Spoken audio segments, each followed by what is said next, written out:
I'm ready, Kurt. When you are, just let me know. Okay, you're on if you want. Okay. All right. Good evening, everyone. My name is Dave Cronen, City Engineer, and I'm here with City staff members Dustin Smith and Allie Weems, and we will work alongside Chair Pat Collette to facilitate tonight's Multi-Modal Transportation Commission meeting. This meeting is being recorded and broadcast live on the city's YouTube channel and public access cable channel 25. During the meeting, when you are not participating, please mute yourself by clicking on the microphone icon found on the lower left-hand side of the Zoom menu next to the video icon. When you are muted, a red line will appear over the icon. Muting your microphone during the meeting will make it easier for everyone to hear. You'll just have to remember to unmute if and when you want to speak. In some cases, we may mute or unmute people as needed to minimize distractions during the meeting. Please remember to state your name and title for the benefit of those listening remotely. You can turn your video on and off by clicking on the video icon on the menu. For the purposes of this public meeting, please keep your video on when you are participating in the meeting. When you are not participating, it is okay to turn your video off. Just remember to turn your video back on when you are participating. If you are participating by phone, you can click *6 to unmute your phone. For those using Zoom, somewhere on your screen you will see a choice to toggle between speaker and gallery view.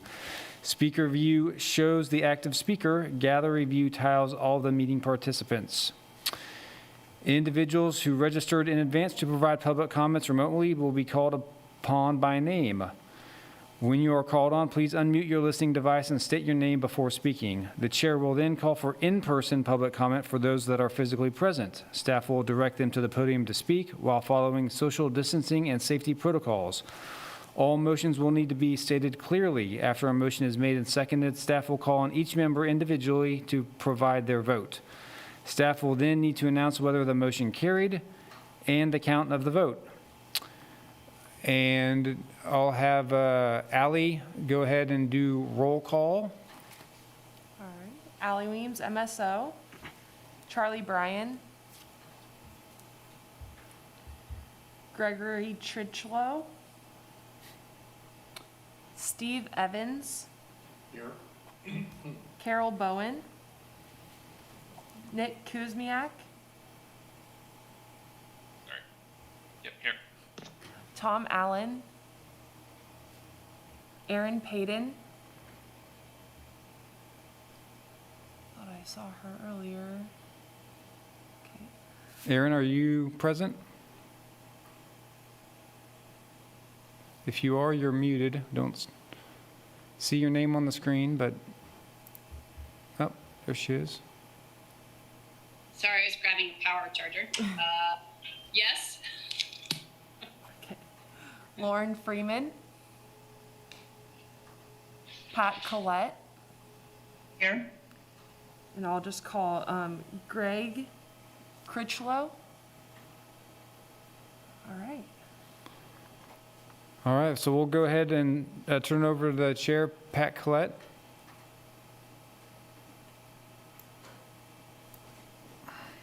Thanks, Dave. This is Chair Pat Collette calling the study session to order. The item on the agenda tonight is to consider providing feedback on cards. In our packet, we received some information about the crossing guard analysis, and so we take a presentation from that and have some questions for you. Go ahead, Dustin. Thank you. This is Dustin Smith, Senior Project Engineer with MSO, and we'll get started talking about our adult crossing guard. So we recently had our Safe Routes to School plan approved by the MPO, the Multi-Modal Transportation Commission, City Commission, and it was received by the school district. So in the plan, there's a recommendation to do a periodic evaluation of all of the existing crossing guard locations. So kind of at the same time we were developing the Safe Routes to School plan, we did that evaluation of the existing locations we have.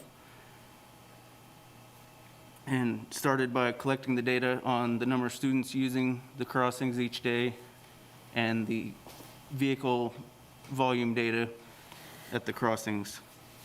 And then we took that data, evaluated it against our adult crossing guard warrants, which is part of our school area traffic control policy, which we currently have a draft revision of that policy that includes the crossing guard warrants. After the evaluation, the results are on the slide here, where we only had 11 of the existing 28 intersections that meet the warrants for adult crossing guards. So our staff recommendations are that we would only place crossing guards at locations that meet the warrants, and we would only place crossing guards on safe routes to school, and we would implement the periodic evaluation of the crossing guard locations. None of these changes would be implemented before the revised school area traffic control policy is adopted. I think that's kind of the engineering background on what we've done.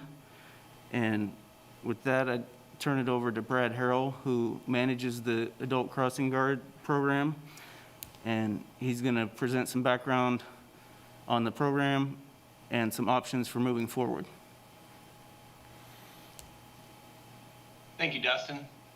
My name is Brad Harrell. I'm the parking supervisor for the city of Lawrence. I manage our downtown public parking system and also oversee our school crossing guard program. I accepted this position back in 2018 and began a comprehensive review of all of our department policies and data. To my knowledge, no school crossing guard evaluations have been performed since the inception of the program. The current program includes 14 school crossing guards at 23 total locations. Multiple guards cover 2 crossings with delayed start times. The top priority for the city of Lawrence and the parking division is the safety of our students in the Lawrence community. I felt obligated to reevaluate the program in its entirety to ensure that we are utilizing the resources and staff in the most efficient and safe manner possible. Managing the program does have an impact on the parking division. During the 2018-2019 school year, parking staff covered over 100 school crossings from call-ins and absences. Staffing complications frequently occur to manage both an effective public parking system and a school crossing guard program with limited resources. Hiring and retaining quality part-time employees have been challenging. We have a core group of veteran crossing guards that do an amazing job serving the community and have for a number of years. Excuse me. With limited working hours and difficult split schedules, we are having a hard time replicating their passion with newly hired employees. The data we gathered indicates that we have new locations that would meet our warrants, while some of the locations that currently have crossing guards would not. I will outline a few concepts here to consider moving forward with the crossing guard program and hope to receive some feedback from you this evening. The first option would be to eliminate the crossings that do not meet our warrants or standards. This would reduce the parking staff's need to cover absences and overtime, would give us the ability to add additional locations that do meet our warrants and standards, but would have an impact on different schools throughout our community. The next option would be to request schools or volunteers to help cover crossings that do not meet our warrants or standards. This would allow our service levels to remain flat, and as well with reducing parking staff's need to cover absences and overtime. But this option does require some support from outside agencies or other groups. And finally, leaving the crossing guard program in place as it is. This would allow us the service levels to remain flat, but we would need to find new ways to cover absences and funding moving forward. And this also would allow for the inability for us to expand service to new locations that meet our warrants or standards without approval. The parking division is committed to still providing a great service to the Lawrence community. Analytic and data-driven decisions to manage the program is key for the sustainability and future success of the program. The total budget for the school crossing guard program was $117,000 in 2021. This is an open discussion to discuss the current state, discuss whether the current state of the crossing guard program is the best use of the city's funds related to student and pedestrian safety in our community. With that said, I will open it up for questions. Dave Cronen, city engineer. Thanks, Brad. So I would just chime in here before we start getting questions to reiterate that this review was done as part of our Safe Routes to School plan that was approved here recently, and we're trying to look for some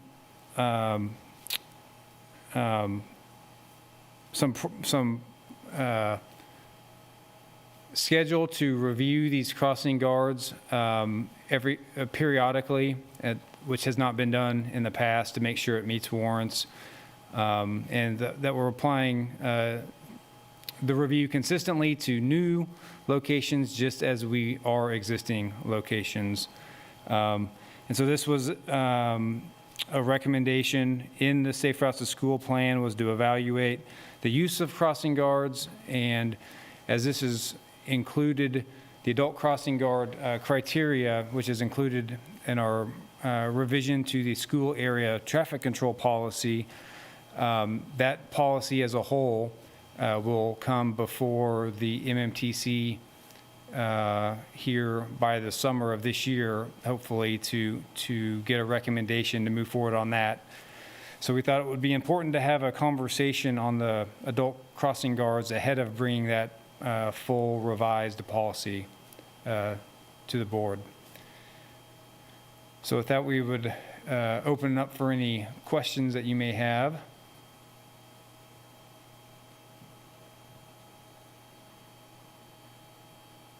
Okay, this is Commissioner Collette. Are there questions from any of the commissioners?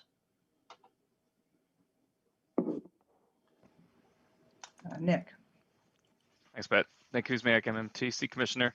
I had a couple of questions, so hopefully this can be relatively brief, but we'll see. The first is just kind of clarification. So what are these warrants that need to be met? Is that in the longer agenda item document? I may have just not gotten there yet. Dustin Smith with him, so yes, it was in the packet. The section 4 of the revised school area traffic control policy, and so generally they're based on the number of students per day that use the crossing, and then the vehicle intensity, whether vehicles per hour or the available gaps in traffic. Yep, okay, thank you for that. Brings me to another question, and this is a little bit, well, yeah, I guess this is more about the process. So I guess I was unaware of the practice of having to call in basically other city staff that cover parking to cover absent crossing guard shifts. I guess for some reason, I just assumed crossing guards would be paid for through school board funds, not city funds. So that's kind of surprising to hear. And that the substitutes have to be from the parking division. So I don't know if I'm understanding that all correctly, but is that about right? And what would these parking staff be doing otherwise? This is Brad Harrell, City of Lawrence Parking. So yeah, when a crossing guard calls in or has an absence, parking enforcement staff or office staff go fill those.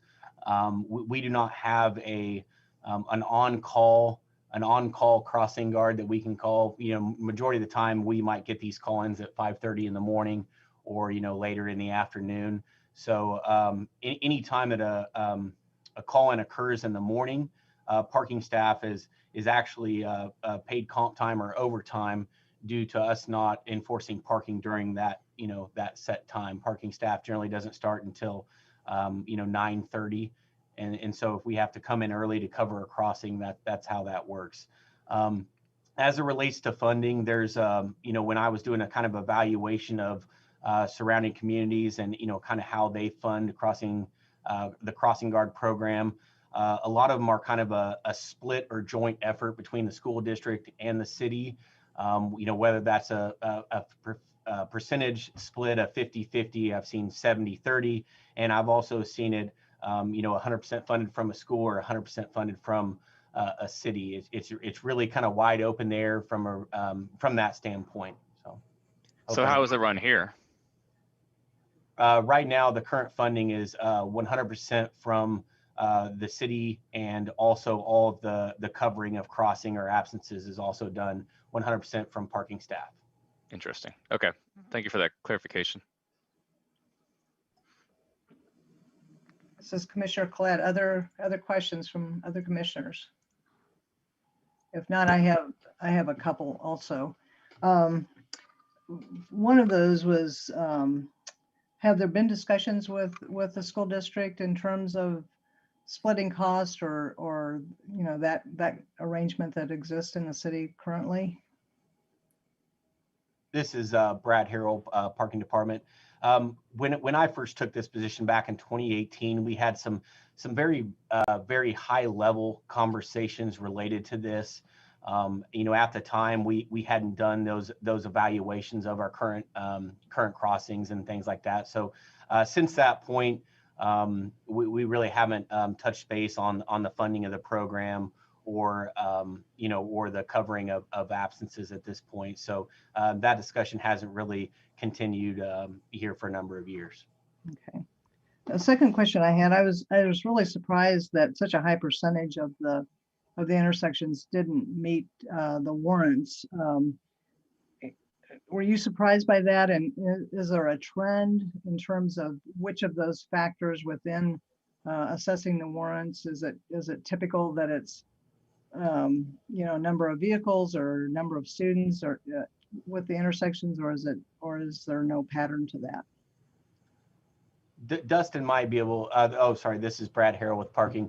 Dustin might be able to get in a little bit more detail on what warrants, our crossing guards at certain locations. But a lot of it depends on just the overall speed and number of vehicles, that come through that particular intersection. I mean, if you look at a intersection like 6th and Swartz, of course, the traffic that's on 6th Street compared to the traffic in over near Woodlawn are really going to vary. And with no evaluation, policies kind of set in place, up until this point, I think that, traditionally when a crossing guard was requested and met our standards at the time, then they basically had a crossing guard for the remainder, of the time moving forward. And so as our transportation folks and safe routes to school folks have done projects to implement, hawk beacons and other pedestrian safety projects, the crossing guard has remained at those locations. And so that's where, the reevaluation of these, moving forward. But, circling back to standards, a lot of it is the gaps in vehicles and the speed of vehicles. But like I said, it's not really, my area of expertise when it comes to what standards are held in each particular location. But, if there's a direct question related to standards in a certain location or something like that, Dustin might be able to answer it in a little bit better, greater detail than I can myself. This is Commissioner Collette. I think my question is, looking at the list of existing locations and those that did and didn't meet the warrants, there were some on there that I was surprised that they didn't meet the warrants, so I was wondering if there are other things that didn't, like, for instance, 23rd and Aisdale.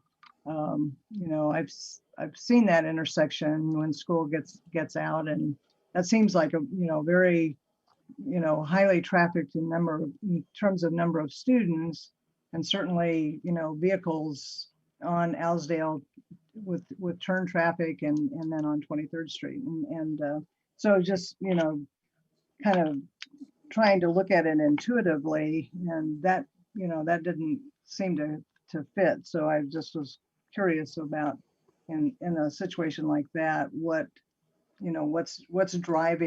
the underlying factor that's driving the warrant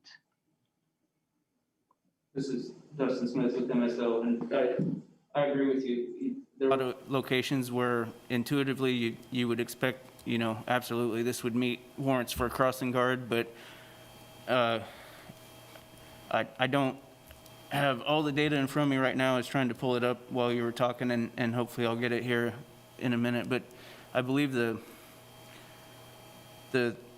what drove a lot of the locations to not be warranted was the threshold for the number of students is 30 per day, which I think, if I remember it, we only had a few intersections that would meet that criteria.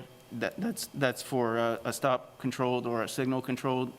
You need 30 students per day. And I guess in general, I was surprised by how low the student numbers were at the crossings. And so that was where a lot of the locations didn't meet the criteria.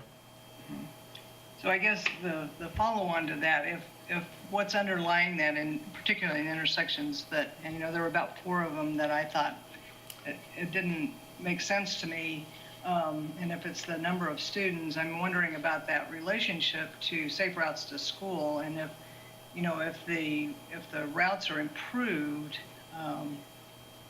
which might increase the traffic because there's a sidewalk and you're able to, the kids are able to get safely to school, but you have an intersection that's not protected. Do you see a mechanism to loop that back in as far as looking at those counts once the improvements are made?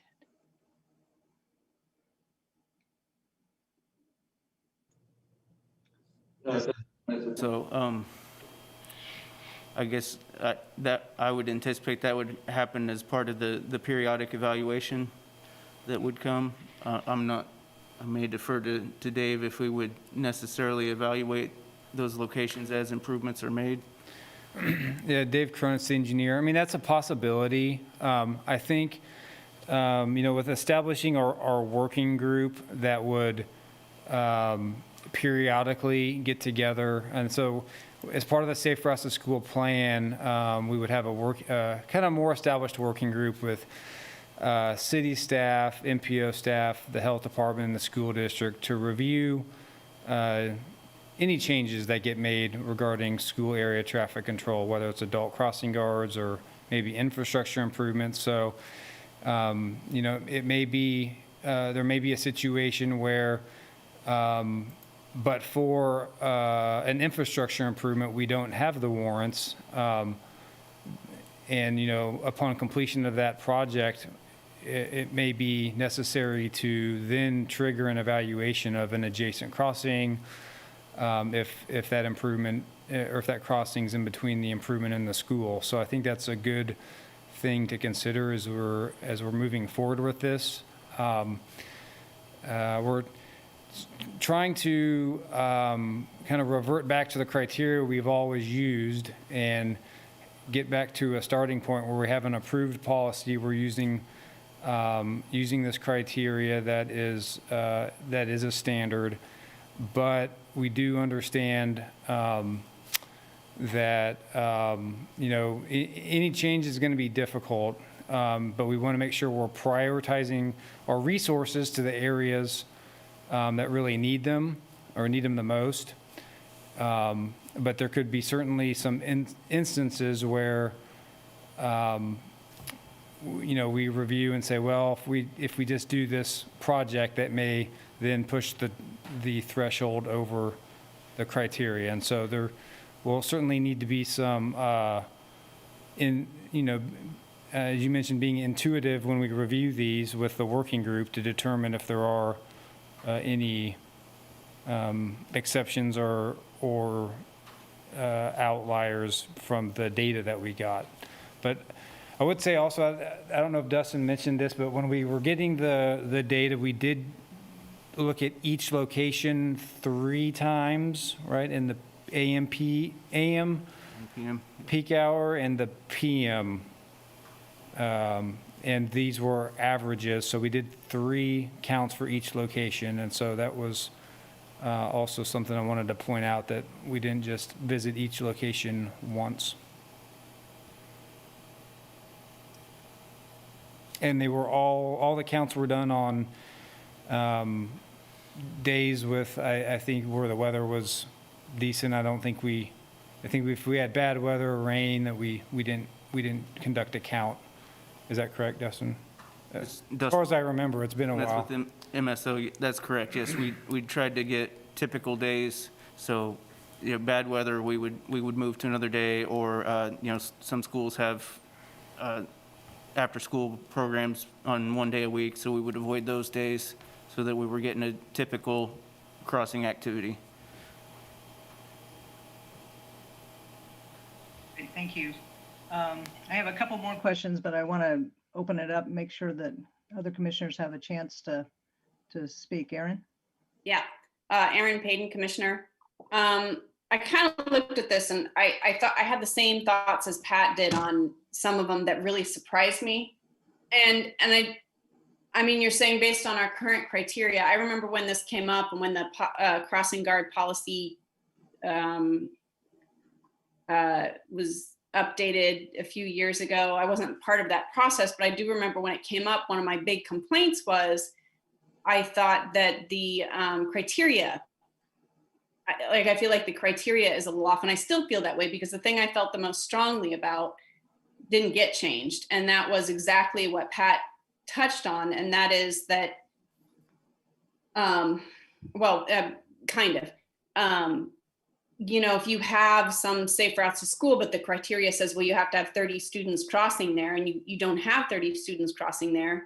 The one I brought up at the time, and I still think this is an important one, was Inverness, Clinton Parkway and Inverness, because there are 4 schools, students crossing to 4 schools. And I remember at the time, or I feel like at the time it was looked at that they didn't have 30 students crossing there. But as a parent at one of, kids at one of those schools and having neighbors whose kids all go to school there, like a lot of the reason people weren't crossing was because they didn't feel comfortable with their kids crossing there. So I didn't feel like there was ever any amendment that was made to sort of fix the criteria. So in a lot of ways, I felt like when we updated the school crossing criteria, it actually felt like it was discouraging kids from walking to school instead of doing what we keep saying we want to have happen, which is making everything possible for kids to be able to walk to school, even if that means pulling parking employees that aren't writing tickets at the time or coming in early to fill in for those crossing guards, even if it means using them to have as crossing guards in the morning. I just feel like I definitely understand why we're doing all this. I just really don't want to see us sort of going backwards. I think it's really important that we continue to find ways for kids to walk to school, even in a place like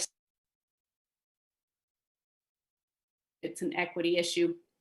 So those kids may really have to walk themselves, and their parents may not be able to afford to drive them to school, or may not be able to get off of work to drive them to school. So they're crossing that intersection and they have to do it alone. And I think that that's a really big deal, because nobody who has an 8-year-old child wants that child to walk across Osdahl and 23rd. And so I just think that it's important, and I'm not sure that the new criteria fully capture that, the equity issues. And I think we already struggle with that. So. Pat, this is Steve Evans. If anybody want to comment on Erin's comments, Dave or Dustin? Brad? Dave Cronen, city engineer. No, go ahead, Steve. Okay, I have just a couple of questions, kind of initially, probably for Dave and Dustin. Assuming, this is obviously a study session, so we're not taking any action or being asked to, but I'm looking down the road, and I'm assuming that what we're doing today is to introduce us to the topic, kind of the breadth and the scope of the topic. And that my question is, what are we going to be asked to do in the future in terms of approvals? I'm curious to see, and depending on what the answer is, I might want to add to that. Yeah, Steve, Dave Cronen, city engineer. Well, ultimately we will be bringing the school area traffic control policy to the MMTC to review and adopt.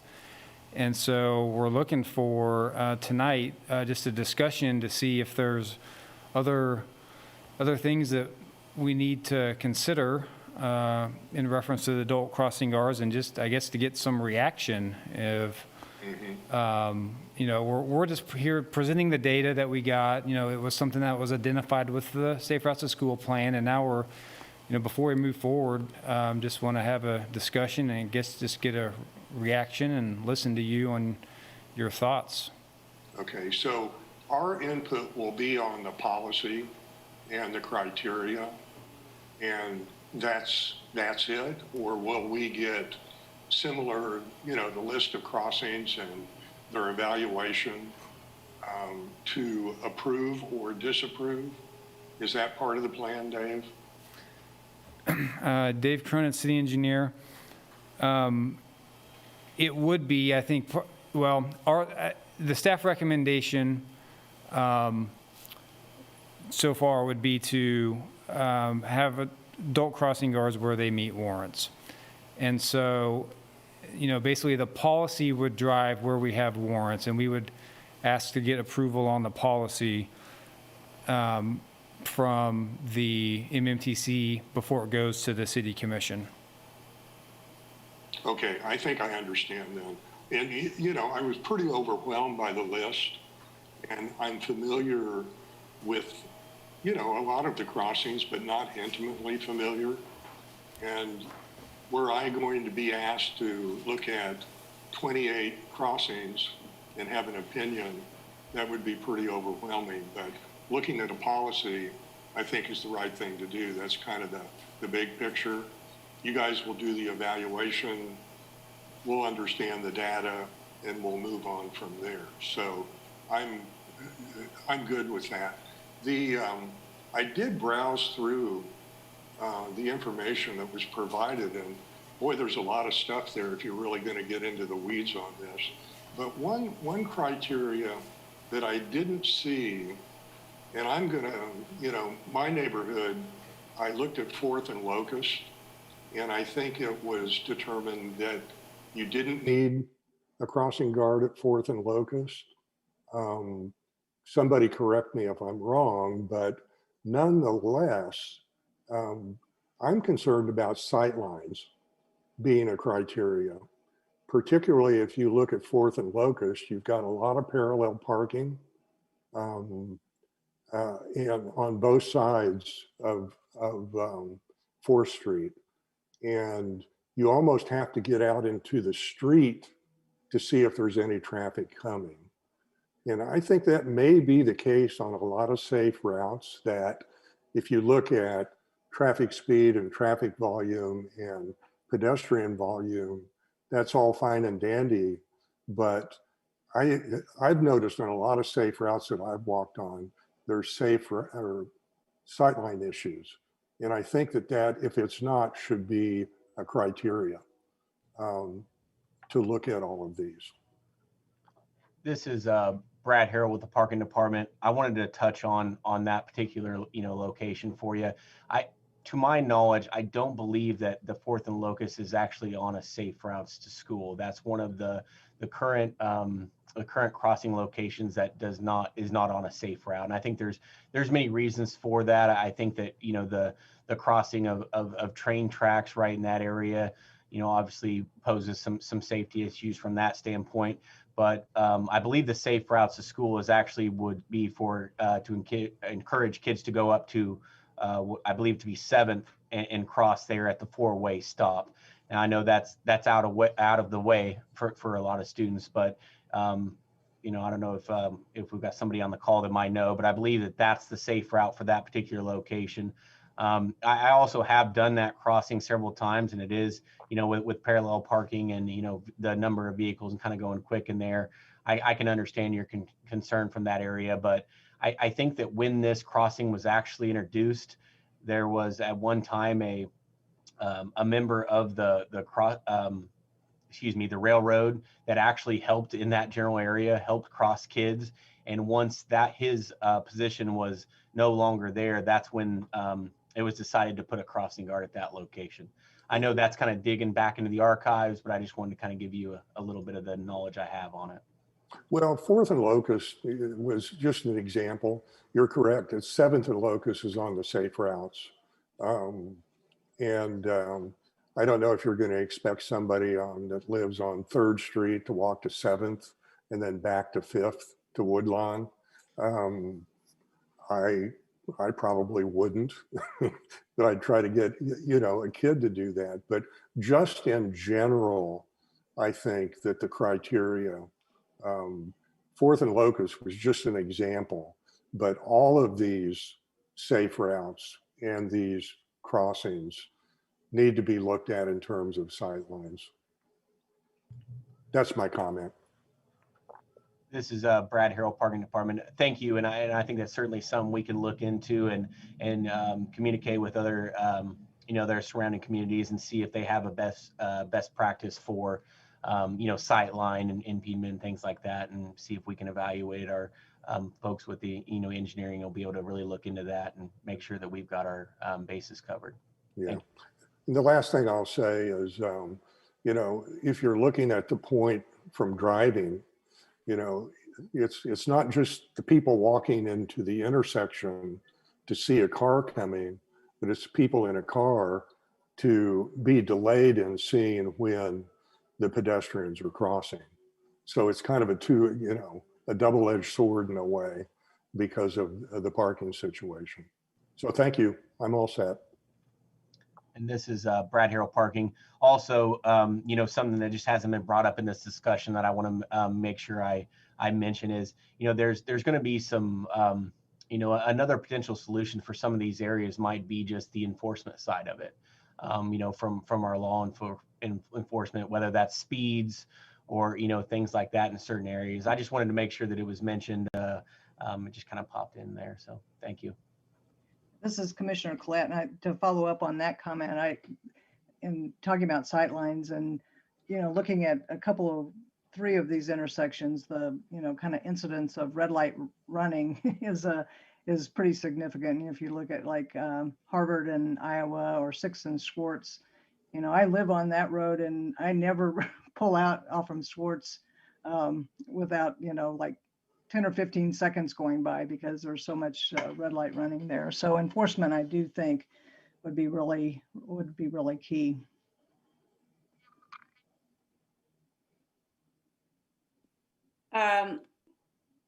Aaron Payton, Commissioner. So I guess maybe there is that question, and I feel like it's kind of been asked already, but just remind me, like a lot of these are on safe routes and don't meet the warrant. Do we know how that's going? Like, is there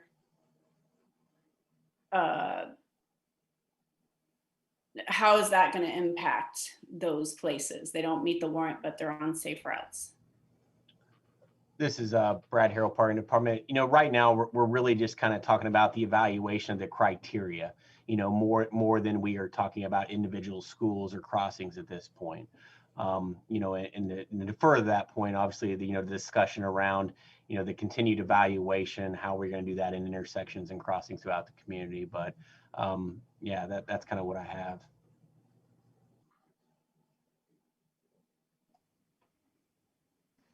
Nick Kuzmyak, MMTC Commissioner. What was I gonna say? So I had a question, and this is gonna pretty easily point me out as somebody who's not from here. So when I first came to Lawrence, I noticed a distinct lack of school buses, which I thought was kind of wild. And I realized that there's a lot of history around funding those. And that's kind of the reason that we don't have them for anybody who lives closer than 2 miles to the school, which is very few people probably.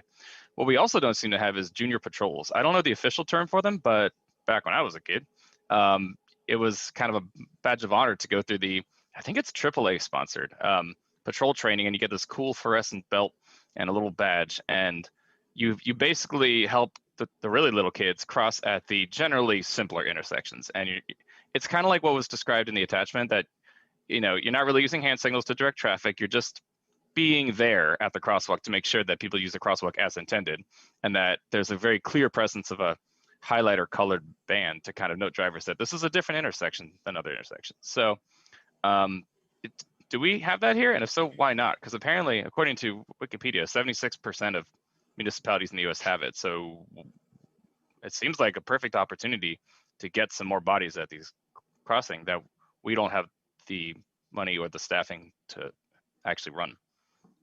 This is Jessica Mortinger, Transportation Planning Manager for the MPO. And we asked that question of parents if they would be supportive of student safety patrols. And it was something we recognized as a national best practice and implementation strategy in our Safe Routes to School planning. It's in the planning toolbox. There was moderate support for it, but there was very little to no support from the school district to pursue that strategy. And so it didn't end up in the final list of recommendations that you'll see, kind of because of that lack of interest in moving forward with safety and liability and that type of program.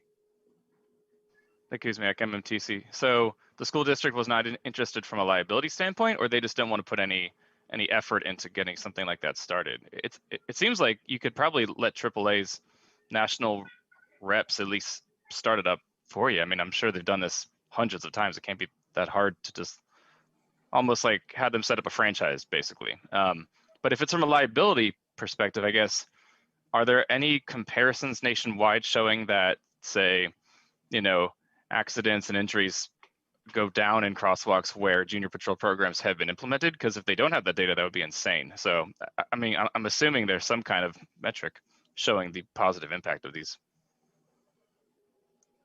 Yeah, Jessica Mortinger, Transportation Planning Manager. I think the key to that would just be continued conversations, recognizing even we took this plan to the school board and they failed to adopt it, recognizing it as a city responsibility to implement safe routes.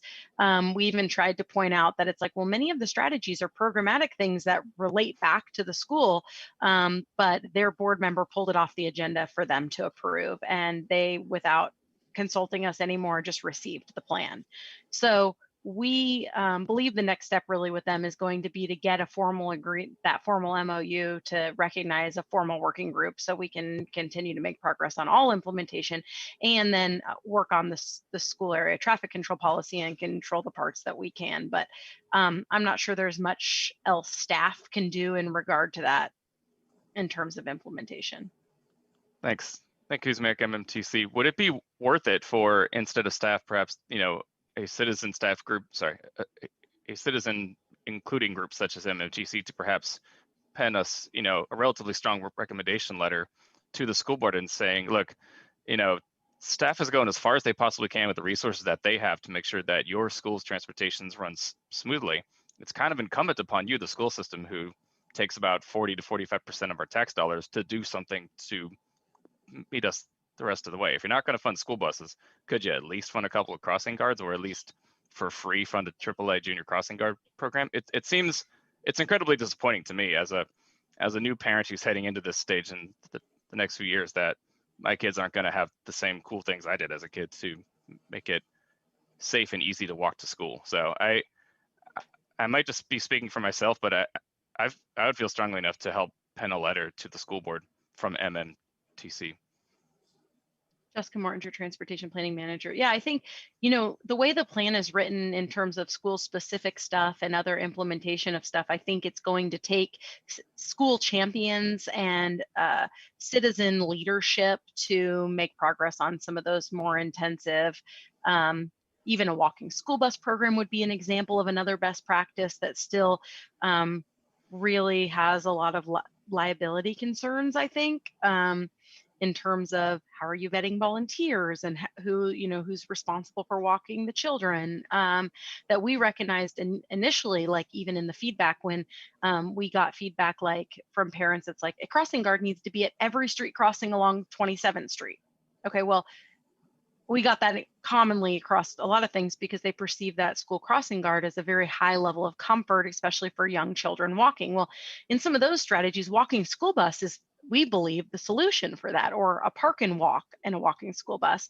And I think it's going to take some champions and or really dedicated effort to develop some of that programmatic stuff. And I'm not sure if at some point there will be enough effort in terms of building networks and traffic calming and enforcement and education that will flip a switch on the cultural stuff that will really create more public acceptance for those things. But I think the point we're at now is there's just a lot of hesitancy to proceed with any of that due to liability. Thanks for the background. Steve Evans again. Have there been any accidents, serious or not, at school crossings or non-school crossings that have been reported, let's say in the last 5 or 10 years? This is Brad Harrell, parking supervisor. I can really only speak to the last 3 years where, you know, I've been in this position and overseeing the crossing guard program, but we've had, you know, we've had some instances with cars kind of making corners and things like that where crossing guard felt obligated to either call the Lawrence Police Department, but there's been no accidents of anything like that has occurred. And, you know, I think that I would have heard from staff if there was an incident that occurred prior to my arrival. But, you know, to my knowledge, there's been no accidents or anything like that at any of the locations that are, you know, currently housed with or serviced, you know, by a crossing guard. Well, that's good news. Thank you. I would add to that, though, Jessica Morton, your transportation planning manager, that we know school-aged children have been in safe, you know, like crash instances across our community. I just don't know that any of them are tied to specifically Brad's crossing locations. So these were pedestrians that were hit, Jessica? Correct. I know of at least one specifically. Do you know any detail about the circumstances? It was on 6th Street. That's the one I recall. I don't know. I would be hard pressed to pull any more out of that, but I know that we have had, when we've looked at like the stratified age for bike ped crashes, we have some that fall into school age children age over the last 10 years. Dave, do you know more specifically the incident I'm talking about, or? I don't know. I don't have any more Okay. details, Jessica. Okay, thank you. Commissioner Collette, Jessica, you mentioned the liability. Is it primarily the idea of vetting those people, background checks and that kind of thing, or does it have anything to do with liability in case there was a crash?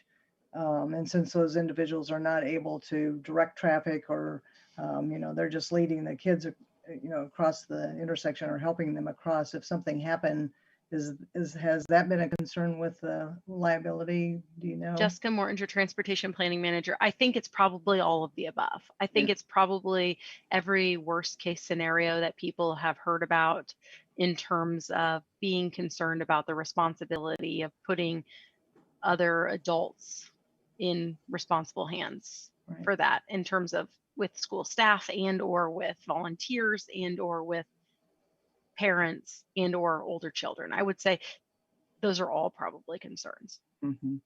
And Dave Cronen, the engineer, it's not just the concerns with the crossings, it's the safe routes to school themselves, that the liability for a child on any safe route, anywhere on a safe route, and the language in our MOU. And I think that's why we've, you know, quite frankly, our revised school area traffic control policy has been in draft form for 4 years.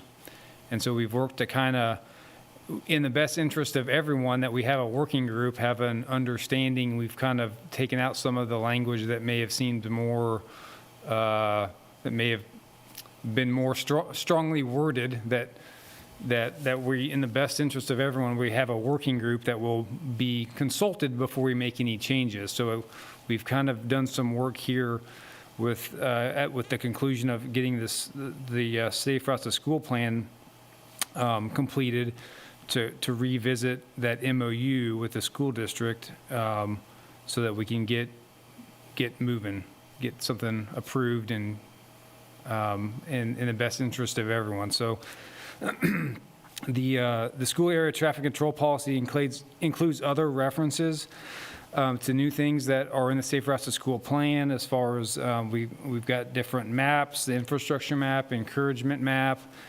traffic circulation maps. So there's other pieces of the Safe Routes to School plan that's in the policy that outlines responsibilities that the working group will be consulted on or review before we make any changes. The working group, including, again, USD 497, the city, health department, and MPO.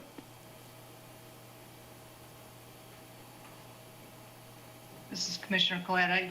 I think my general comment would be,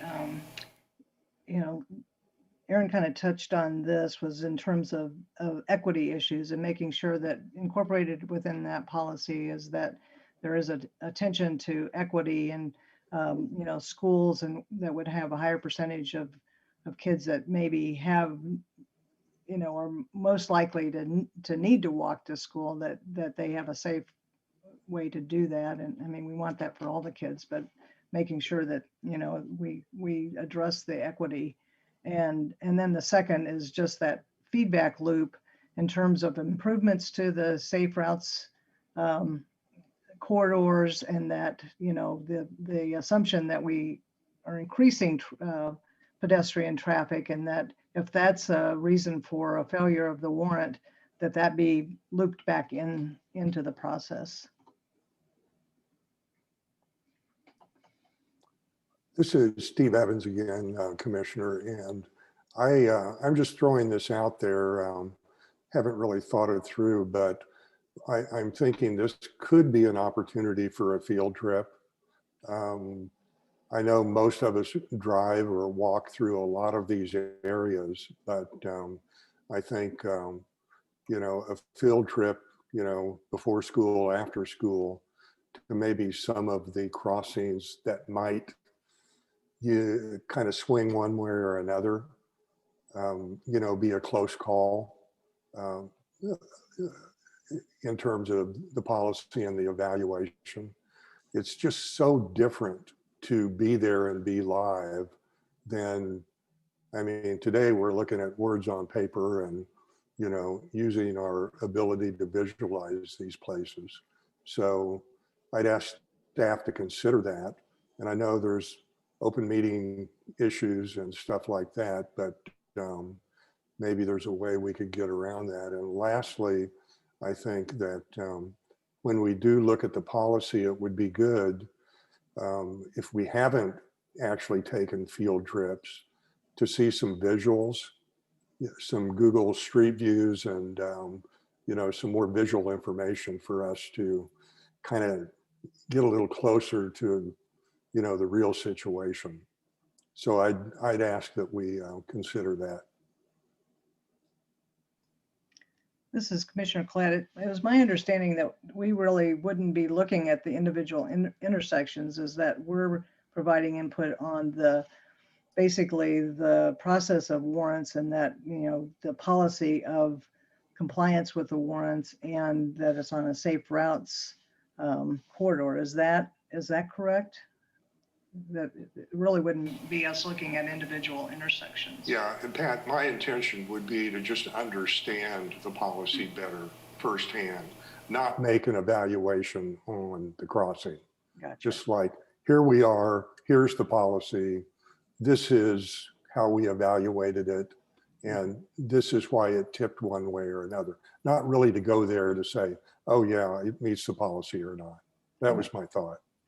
Hey, Steve, this is Jessica Martin, your transportation planning manager. Dustin could probably suggest to you a few locations that, obviously it's COVID times, so it's not going to look exactly like what it did maybe when we counted, and all those locations have guards now, but he could recommend a few locations to you just personally if you wanted to go out and watch them. The crossing periods are pretty short. It's a 15-minute or less period at any school site where you could go and, Wednesday, Thursday, it's like generally our weekday count days we looked at, where you could go observe and kind of understand, get a site specific a little more, and then you look at the data that was collected and the policy to kind of have a better understanding of that. That'd be great. Maybe. Because I don't think you all have to do it as a group. I think you Yeah. could all do a couple different ones. I think you could all, you could just do that as a homework assignment if you wanted to. That works for me. This is Commissioner Collette. I think the other, I noticed in the report, it said, that the criteria for the warrants is like a commonly accepted standard. And are there variations around the country in terms of those warrants, or how standard is it, I guess? That's with MSO, and yeah, it's pretty standard nationwide.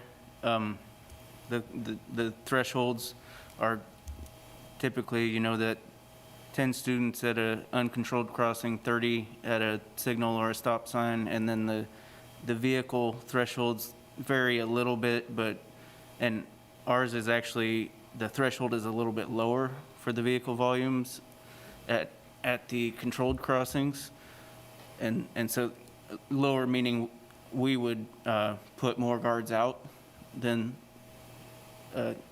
more of the national standard, but we're generally in line with the national standard, and the standard is pretty consistent nationwide, and ours is pretty well in line with the Kansas crossing guard policy.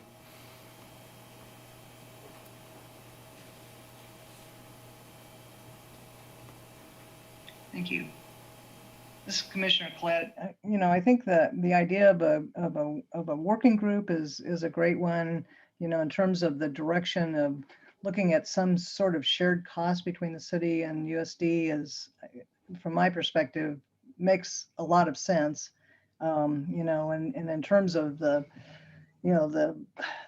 backup pool, I mean, that's a challenge, in so many areas, in terms of being able to find substitutes for people. So I don't know what the answer to that is, but I do think that approach of sharing the responsibility with the school district is really a good direction to go. This is Brad Harrell, parking supervisor. Yeah, we attempted to have a shared kind of substitute crossing guard, if you will, and we just really had a hard time with it being successful. That's so hit and miss. There's times where we might go 2 weeks where a crossing is never needed to be covered. It was just very difficult to get help to stick around, and especially help that you could call that type in that that early morning call and say, hey, we need you at this location.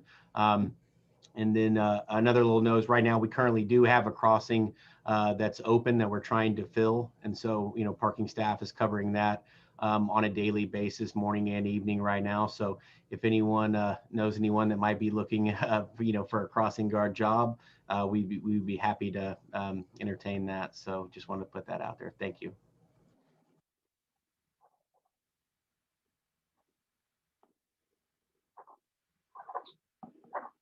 Thanks, everyone. Dave Cronen, the engineer. Are there any other comments or discussion from any commissioners before we end the study session? It's almost 6 o'clock.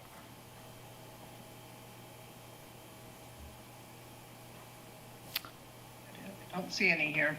All right. Well, we appreciate the feedback and discussion tonight on this. And like I said, we'll be at some point bringing back the revised school area traffic control policy to the MMTC here later this year. So thanks, everyone. And I guess we'll get ready for our regular meeting. Okay, thanks for the information. I think it was really helpful. Let's adjourn the study session and take a 5-minute break and come back at 6:05 to start the regular meeting. Is that all right with everyone? Okay, thank you.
reconvene here. Let everyone get back here.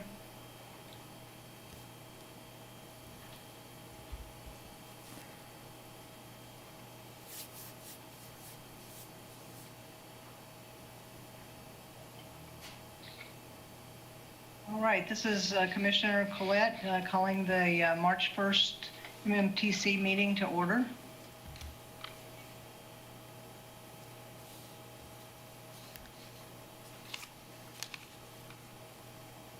Yeah, Dave Cronen, city engineer. I think we'll start by doing a quick roll call for our regular meeting here, Chair. So, Ally, can you go ahead and call roll? Ally Weems, MSO. Charlie Bryan. Gregory Chichlow. Steve Evans. Here. Carol Bowen. Nick Kuzmyak. Here. Tom Allen. Aaron Payton. Here. Lauren Freeman. Here. And Pat Collette. Here. That is 6. Present.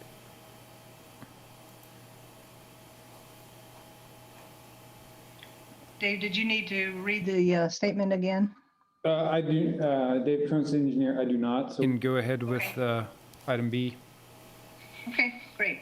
Item B on the agenda is to approve the minutes from February 1st. Has everyone had a chance to review those? And if so, are there any comments or corrections?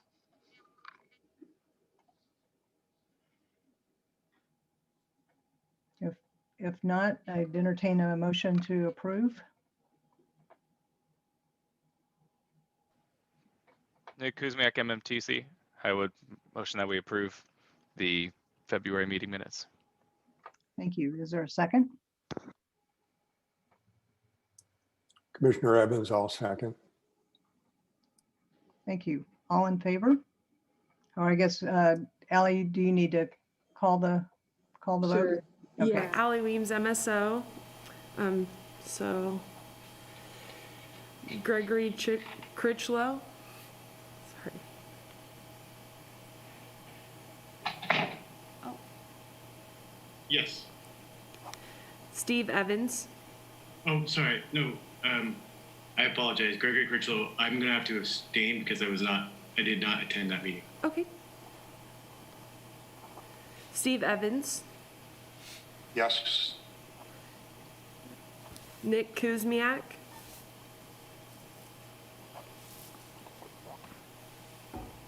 Yes. Okay. Aaron Payton. Yes. Lauren Freeman. Yes. And Pat Collette. Yes. Passes. 5 with 1 abstaining and 3 absent. Okay, thank you. Next item on the agenda is public comment. Do we have anyone here or in person? Dave Cronen, city engineer. There's no one in person. We have one person who has their hand raised. Michael Allman. Michael Allman, would you go ahead, please?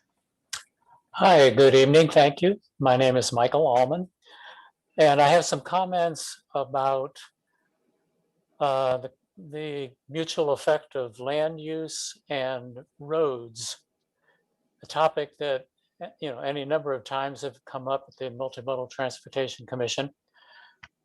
Just want to point out, for example, Transportation 2040, the plan, the land use chapter says expanded or new transportation facilities and services allow a community to grow into new areas as development occurs. Land use and transportation are inextricably linked. And then Horizon 2020 Comprehensive Land Use Plan itself says in the transportation chapter, the interrelation of transportation and land use planning is critical since the design of one directly affects the other. Well, this is something that's really obvious to everyone. Both the Multimodal Transportation Commission and the Planning Commission have acknowledged this, and indicated some interest in some joint discussion of the combination of land use and transportation planning. But one or two meetings between the two bodies, which is something you're thinking about, it's not really going to have, I think, much staying power to affect affecting policy in a meaningful way. And another alternative, combining the two commissions, it's not likely you're going to do that. You both have way too much work of your own to combine into one commission.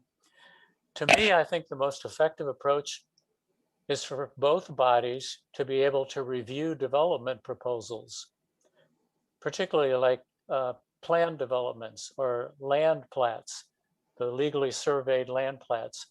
You know, these have elements in them such as street layout, width of streets, which are arterials, which are residential, which are collector, parking lots, things of that sort.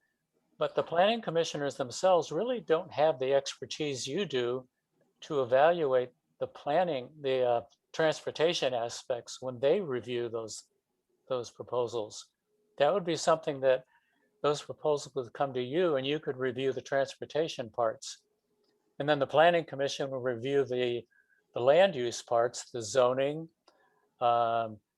proximity to shopping, to work centers, you know, the land use kind of issues.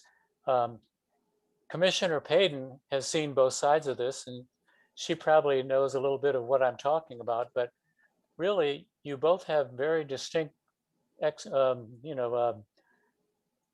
expertise that you can show in your review of these things.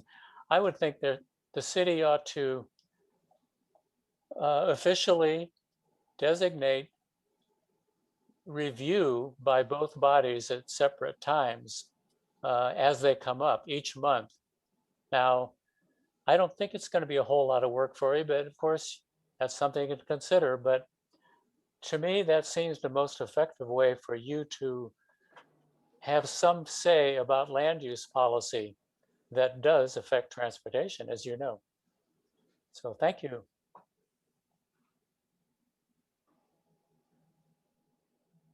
Thank you, Michael. Any other comments from the public? Don't see anyone. All right. Aaron yes, Payton, Karen. Commissioner, can I maybe not so much respond to that, but maybe ask a question or have a little thought? Sure. In some ways, I think that Planning Commission is very knowledgeable as far as education goes on transportation issues. But it always does seem like we have our own little silos, and it's still so hard to get everyone to act together when looking at developments. And sometimes I just think that's more of a reflection of how our city's been built out. But we do have that joint meeting on March 22nd, and I haven't paid attention as to whether there's a discussion on that yet. Is there a specific topic? I don't recall that we're. I don't think we have an agenda for that yet. Okay. I don't know. So maybe this is a possible agenda item, but I feel like it's an item that just keeps coming back. So I just thought I would mention that for now. We can maybe think about it later, but okay.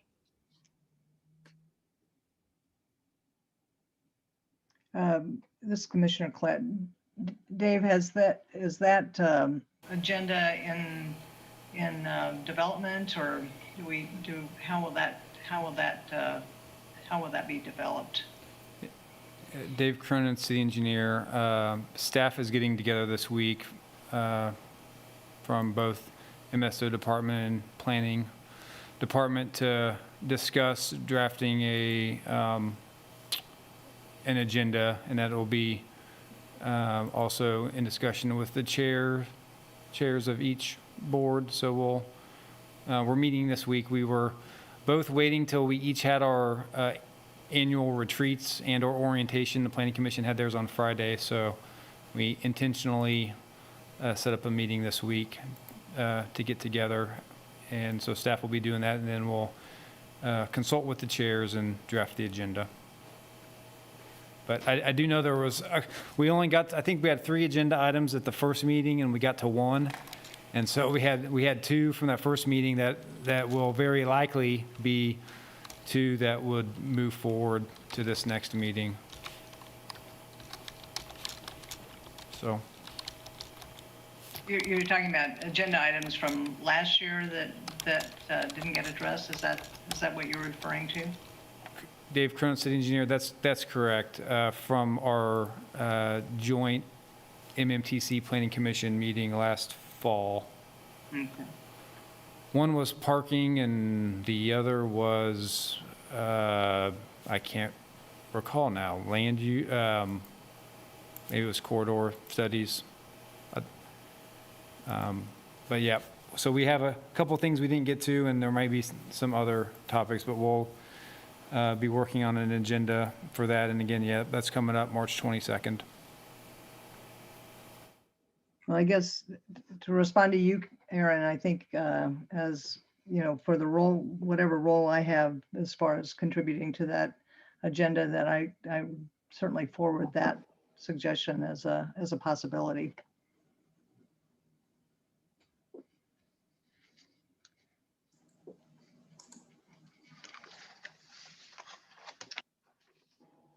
All right, let's move on to D, the agenda items. And the first one is to receive the 2021 Safe Routes to School field check plans and provide feedback. Good evening, Chair and Commissioners. This is Jake Baldwin, Senior Project Engineer with MSO. Last November, I brought the original field check plans to Multi-modal Commission.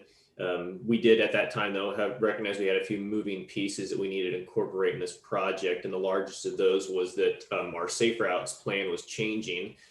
We had some routes specifically that changed, as well as some policy in that local roads on safe routes were only going to be required to have sidewalk on one side. So those 2 changes affected our original field check plans. As well as we pulled the sidewalk segment on Wakarusa from the project in recognition that KDOT was going to be constructing that facility as part of their interchange project at Wakarusa and K10. A summary of those changes is attached to the memo. Again, Wakarusa was removed. We removed one side of Bellhaven south of 27th as part of only having sidewalk on one side of a local road with the safe routes policy. We also removed the south side of East 20th Street. And then the final change was removing Tennessee Street and 20th Street from the plans and adding in 21st Street because of our route changes.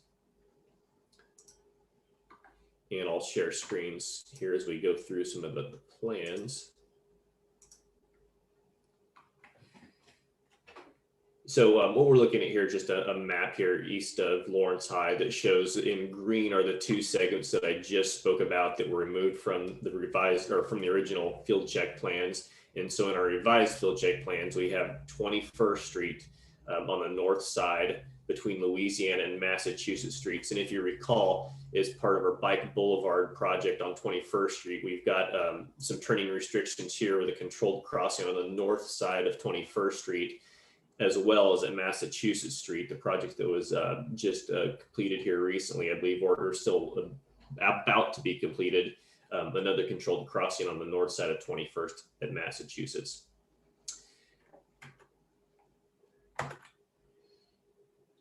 And I'm hoping you're all seeing the plan sheet here now. This is again 21st Street, the revised segment that we've included with the plans. We do see the improvements in of the newly constructed.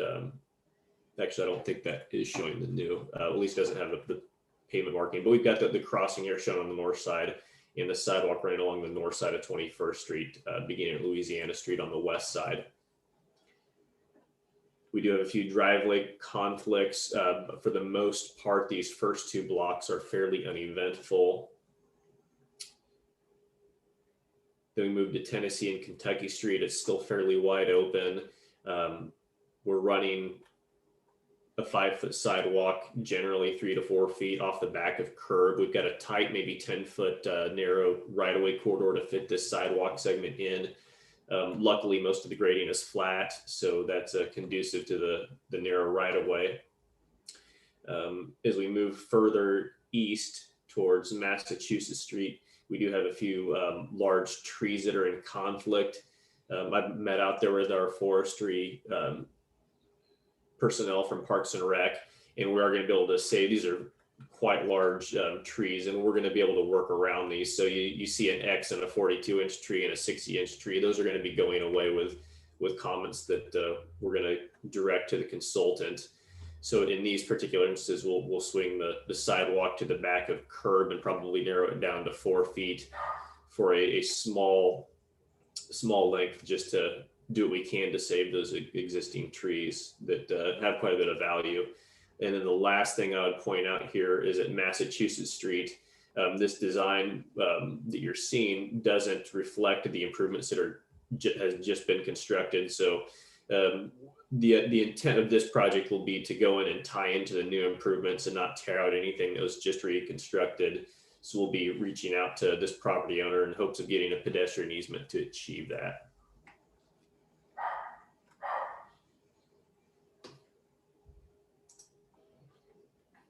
And that takes us through the 21st Street changes. I would be happy to take any questions that commissioners have at this point. Any questions?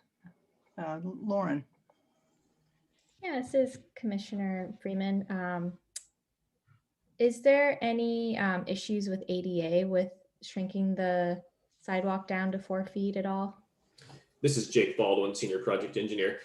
Commissioner, no, there won't be any issues. ADA requires you to have a 5-foot wide passing space. I believe it's every 200 feet.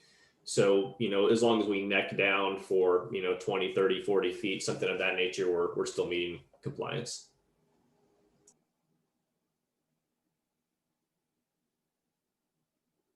Other questions?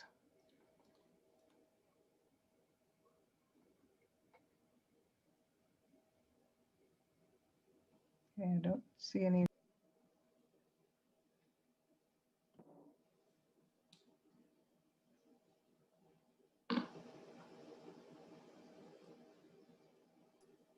I think this is Steve Evans. The plans are pretty straightforward, I think, and I think they look good.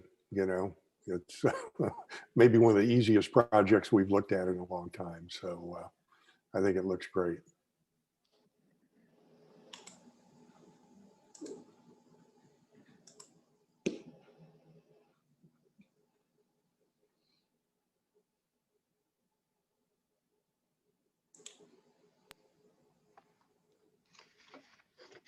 All right, I think we're ready to, if there aren't any other comments, we're ready to move on to the next.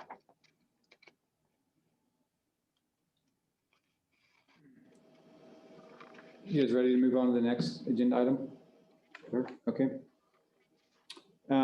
Dave Cronen, City Engineer. So I wanted to give everyone an update on our intentions to proceed with the design of Wakarusa Drive reconstruction between Research Parkway and Clinton Parkway. So if you remember end of last year, we brought to you a list of transportation projects that are in the CIP, and that included this project, which we have funded for design in 2021 and construction next year, 2022.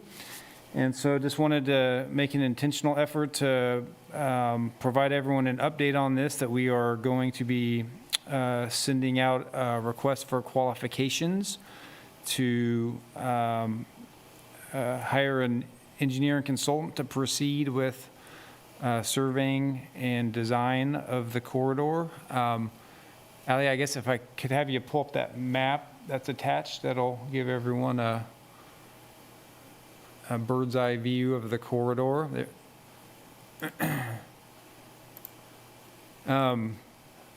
So not looking for a whole lot of discussion tonight on the details, but again, just want to give everyone an overview that we're getting ready, we're the very, very beginning stages of this project to proceed with design of this project. And so we will be evaluating inclusion of a bicycle facility in this corridor, which we would consult our level of comfort plan in the bikeway plan and provide a recommendation on that.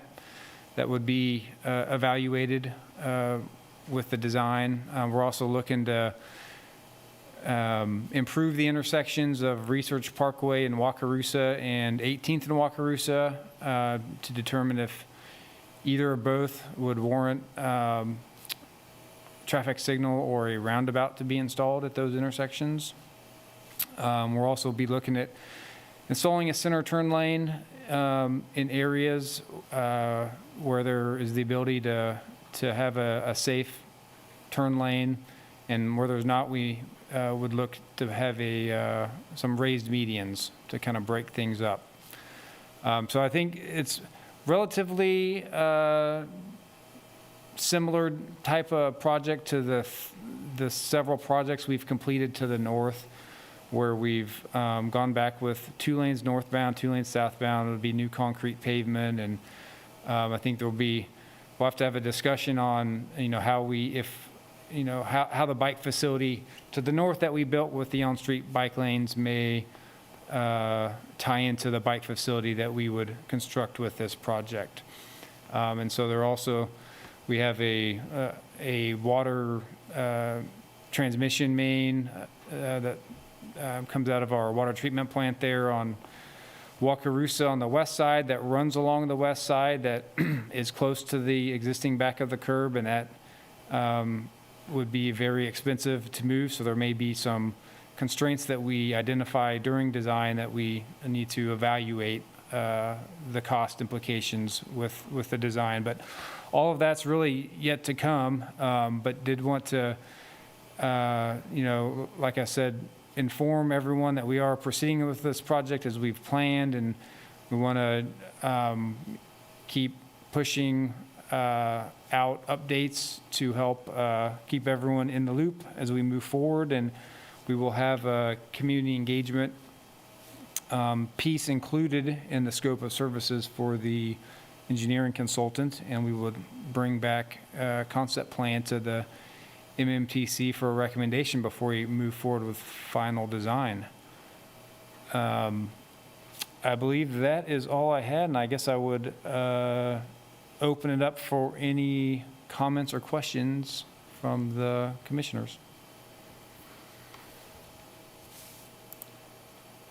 This is Commissioner Evans. I think the only comment I have is that I guess maybe it's a question. I assume we would be looking at the complete streets policy in this context during the conceptual design phase. Yes, Dave, engineer. That is correct, Commissioner Evans. Yep, the design would be in line with the complete streets policy, and that we would present that concept design to the MMTC. So I did not mention complete streets, but we would apply that policy to this project. Great, that should be interesting to see. This is Thanks, Dave. This is Commissioner Collette. I just had a comment on the RFQ, and in the project scope, you specifically call out the bicycle, pedestrian, and transit facilities. But I noticed in the under the preliminary and final design phases, that wasn't specifically called out. Is that, I mean, I know that that's implied, but should that be included in that section as well? Dave Cronen, city engineer, that would be included in final design. Anything that's included in preliminary design would be included in final design. Well, I was just seeing on the list of preliminary and final design phases, it didn't specifically mention that, but, it's geometric design, lane widths, turn lane configurations, and ADA sidewalk ramps, but then not specifically calling out the other elements, but that's probably just a technicality because it's certainly implied, but Yeah, Dave Cronen, engineer, I'll take a look at that. I could make sure that's clear when I send this out. Usually I think we have something that has sidewalks and bike facilities, just a general statement, but it is that all of those complete streets elements will be included in preliminary and final design phases. thank you. Other comments? Nick Kuzmyak, MMTC. So as we just pretty recently in this agenda talked about the relationship between planning and transportation, it seems like that may not be this may be, I guess, an appropriate time to bring up that connection since this is a pretty big chunk of road here. Now, granted, the current area, I mean, this is, I guess, maybe a bit blunt of a comment. It's kind of a no man's land. It's a bunch of fences of backyards and it's a treatment plant. There's really not much going on the side of the road. And I think in this case that is probably okay. I can't imagine things are going to change anytime soon unless the city of Lawrence decides to sell off 70% of its land around the water treatment plant. So it seems to me that the uses are not going to change a whole bunch in the future. That being said, does it make sense to have a landscape median on something that is really just going to be a throughway for cars instead of any sort of, I guess, transportation infrastructure that will be supporting local businesses or small house fronts? It just doesn't seem like there's really a need for any bells and whistles other than absolutely necessary transportation infrastructure, like, separated bike lanes, shared use path, etc. Are the landscape medians, for example, only to remain consistent with other sections of Wakarusa, or is that just something that was decided on? And or are there any plans for this section of road other than what currently exists? Yeah, this is Dave Cronen, city engineer. I guess in reference to the landscape medians, we've used those a lot to help provide narrower street width.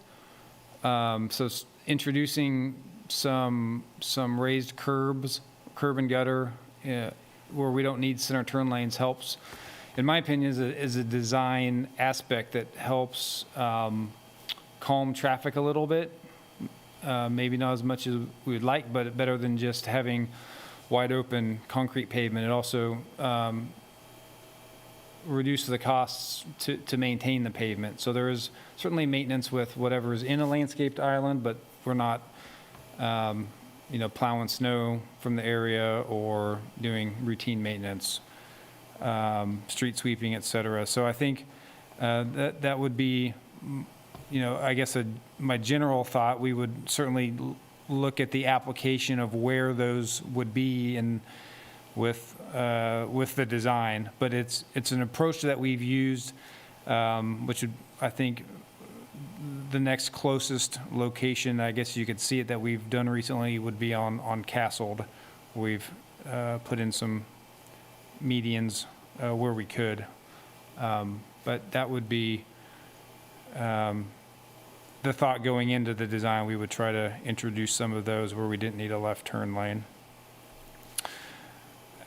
As far as the question on the corridor, this is not, a stretch that we identified to have like a separate land use type corridor study. There is some areas that are still that are still a little undeveloped in the area. We do recognize that Wakarusa is a principal arterial street, which is going to have, has access to K10 to the south, and the new interchange in the future down there. So I think there's still the potential for traffic growth on Wakarusa. We're not recommending to add any additional lanes, but I do think being consistent with what we've done to the north would be appropriate for this corridor. Thanks, Dave. And Kuzmyak, MMTC. So just to make sure I heard you correctly, did you say that the lanes might be getting a little bit smaller from what they are currently in order to fit that center turn lane and or medians in the middle? This is Dave Cronen, city engineer. Right now what's out there, I believe is 4 12-foot lanes, 2 lanes north, 2 lanes south, and curb and gutter. When we do reconstruct arterial streets, our standard's been to take the lanes down to 11 feet. So the lanes would be a foot, each one would be a foot less. And so that would help provide some of the room to have a center turn lane or median. Obviously not all of it. Sometimes we've done curb and gutter that's integral, and we could squeeze a little more area out of the width to help get the width for the center turn lane. So the street back of curb to back of curb, I would say, would be a little wider after this project than it is before this project. That makes sense. And obviously if you had on-street bike facilities, that could increase the width even more, but don't know that to be the case yet as far as the bike facility. But. Okay. And one final follow-up question. As far as the median goes, is there any sort of possibility to do a non-curbed median, or is that just no these days in traffic engineering? Because that would eliminate quite a bit of curb and gutter, both to build and to maintain. I don't know, it just seems like it maybe would be the easier method, especially because having opposing traffic come directly at each other is clearly not the issue right now. So it's not like having that safety separation seems to be a big deal. So I'm just looking at ways to, try to trim the budget both now and in the future. Dave Cronen, city engineer. I don't know that a raised curb and gutter versus a flush curb and gutter is that much significant of a cost difference to construct. I think a raised curb provides, I think, more incentive to slow down or follow the speed limit. So we have not, in other locations, looked at a flush median. And then if we're going to incorporate a median that's not going to have pavement or concrete, if it's going to have grass or any other landscaping, we would definitely want to have the curb and gutter so that it's easier to maintain and doesn't get driven through. Okay.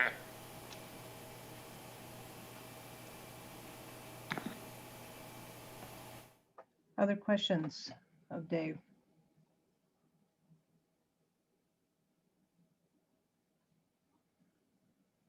Yeah, I definitely agree with the raised median and the traffic calming effect. I think consistent with our complete streets policy, I think that all contributes to a better experience for multimodal traffic. The Kuzmyak, MMTC chair. Pat, I think the reason that this is one of my very few places where I deviate from wanting to calm traffic is simply because it's a major arterial, and there's very few points of access on the street. So as an avid reader of Strong Towns, where they constantly harp on the differences between streets and roads, roads are for getting cars from point A to point B as fast as possible. Streets are for access to things. When we combine them into a strode, they're kind of bad at both things. This is one of those very few points in the city where we truly do have a road. It's not really a street, it's a road. And because it's a road, to make it the best road it can be, it seems to me that getting traffic as efficiently as possible from one place to another maybe isn't the worst use of this space. And I say this as somebody who really does try to take the focus off of cars. I think my approach is the exact opposite on, say, Massachusetts Street, where it's really cars are allowed, but they really should not be the primary form of transportation around there. So I think in that case, I would want to take the priority away from cars. But in this case, as long as there are separated and safe bike facilities and pedestrian facilities, I mean, to me, that basically checks most of the boxes of a complete street anyway. Because not a lot of people are going to be crossing from their backyard to the water treatment plant. So if it was north of Research Park or south of Clinton Parkway, I would say, yeah, I think we do need extra traffic calming, extra signals, etc. But I don't think this is that road. Mhm. It's kind of no man's land out there. Well, certainly at 18th Street, there's a lot of traffic. I mean, there's doctor's offices and a number of businesses back there that, with exiting traffic off from those streets. And of course, those are ones that Dave mentioned that, be looking at what the best treatment is for those intersections. So, until we kind of know that based on the traffic, that, that would influence it somewhat also. But, I know Sure. that coming out on 18th Street and on Research Park, that those are both pretty busy intersections, difficult to get out on since there's no traffic controls currently. I agree. Those ones I would say are pretty different in terms of the need for other users to be able to access them safely. Mhm.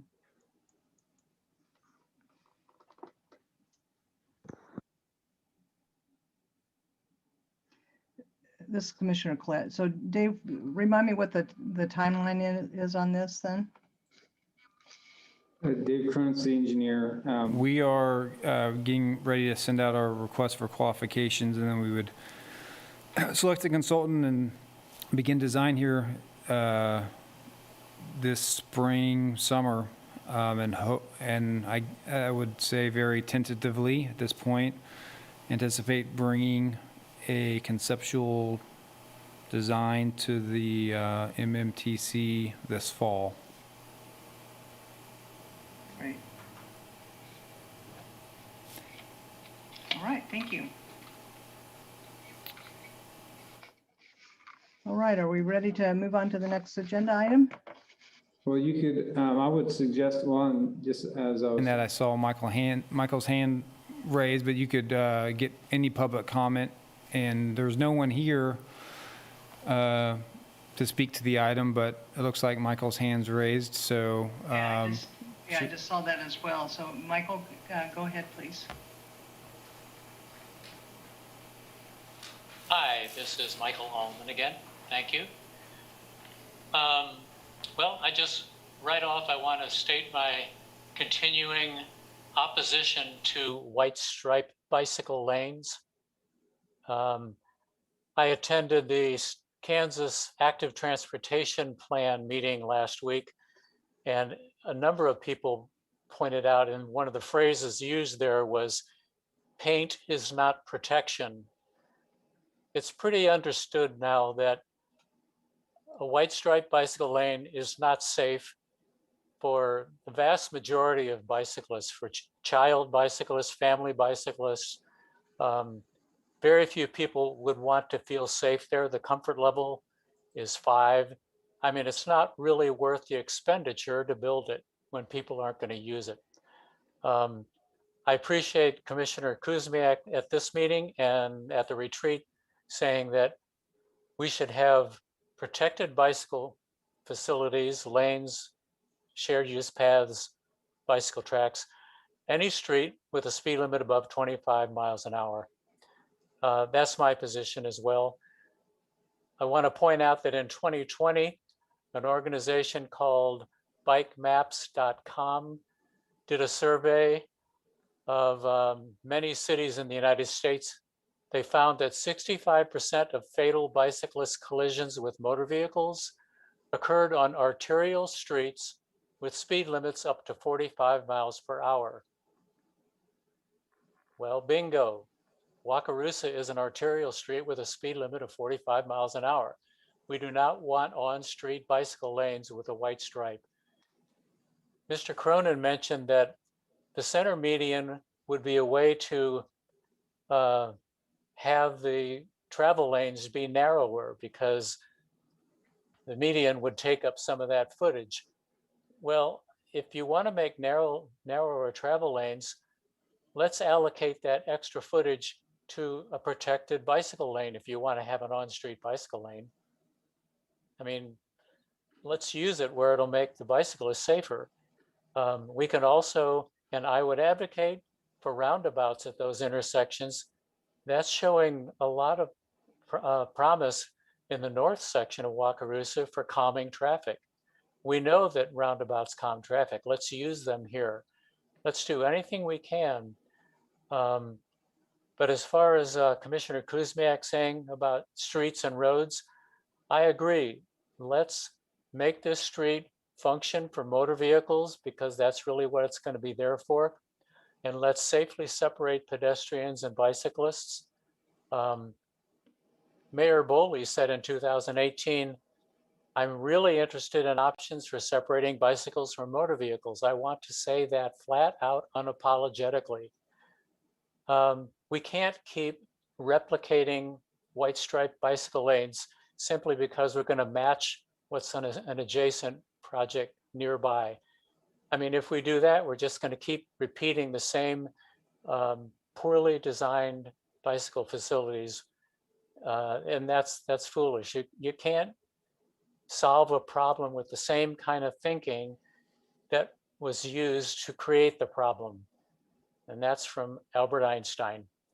So let's do protected bicycle facilities here. Thank you.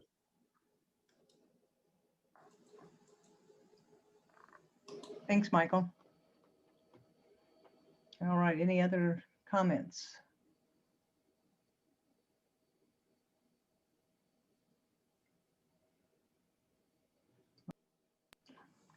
Let's move on to the next item, which is the looking at continuing the discussion of our 2021 goals from our retreat on February 12th. And you received in your packet both the kind of the laundry list that was created at the retreat, and then at the time that Dave and Carol and I met to look at the agenda for tonight, we really were looking at that list and recognizing that there were both a lot of goals and objectives and ideas for study sessions all kind of mixed together in that laundry list. Given the amount of time that we had to work on that, it was a really good list, but kind of mixed up with in terms of level of operation. And so I took that list and then tried to put it into a table that broke it out with goals, objectives, and then suggestions for study sessions. And then David and his staff and I think Jessica looked at it and kind of did some additional work on it to kind of match up with the language in terms of projects and things that are coming up in the from that end. And so the version that you got was the result of that editing to include that. So I guess what I'd like to have as a discussion tonight is suggestions as far as the things that are on that list. Are there others that have come up that we didn't get included? And then is there some prioritization that we need to do? We can say we can tackle all of these, or or possibly prioritize some of those that can be achieved in 2021. So I'd like to open it up to discussion from the other commissioners. Pat, this is Steve Evans. If I could start, before we get into the detail, I'd like to make kind of a 10,000-foot comment about all this stuff. And I think we got into this a little bit towards the end of the retreat. I believe, and I've heard it tonight too, Michael and others talk about we should have the ability to review development plans, with the caveat, yeah, we realize that takes a lot of time, and obviously it would. I do think that we need to look at our priorities and our expectations for what we do. And I believe that I made the comment towards the end of the retreat that that may even involve looking at the bylaws and just kind of, you know, it's so easy to get into lists like this, and I've done it for 35 years in public and private organizations, and I'm sure many people in this group have had the same experience. And I really think these things are valuable, but I do think it's more important for us to look at ourselves. We've been doing this for 5 years now, and I always stand back and, you know, oh, we should be doing this. I wish we would have thought of that. And it just seems like, and maybe it's okay, you know, to just kind of skim the surface of all of the issues that are related to multimodal transportation. And maybe our job is to provide the community the ability to make comments and, you know, provide the city commissioners with enough information at their level, because they do need to get into the detail. Whereas I think we need to get into the detail on certain things, but not all things. And I can't sit here and tell you what I think those things are at the moment. So I'm going to say, I'd like to get some thoughts from people about, you know, the idea of, let's make sure that, you know, we bite off what we can chew, and that we're doing the most effective thing for ourselves and for the city commission and for the community. So I will start there. Thank you. Other thoughts?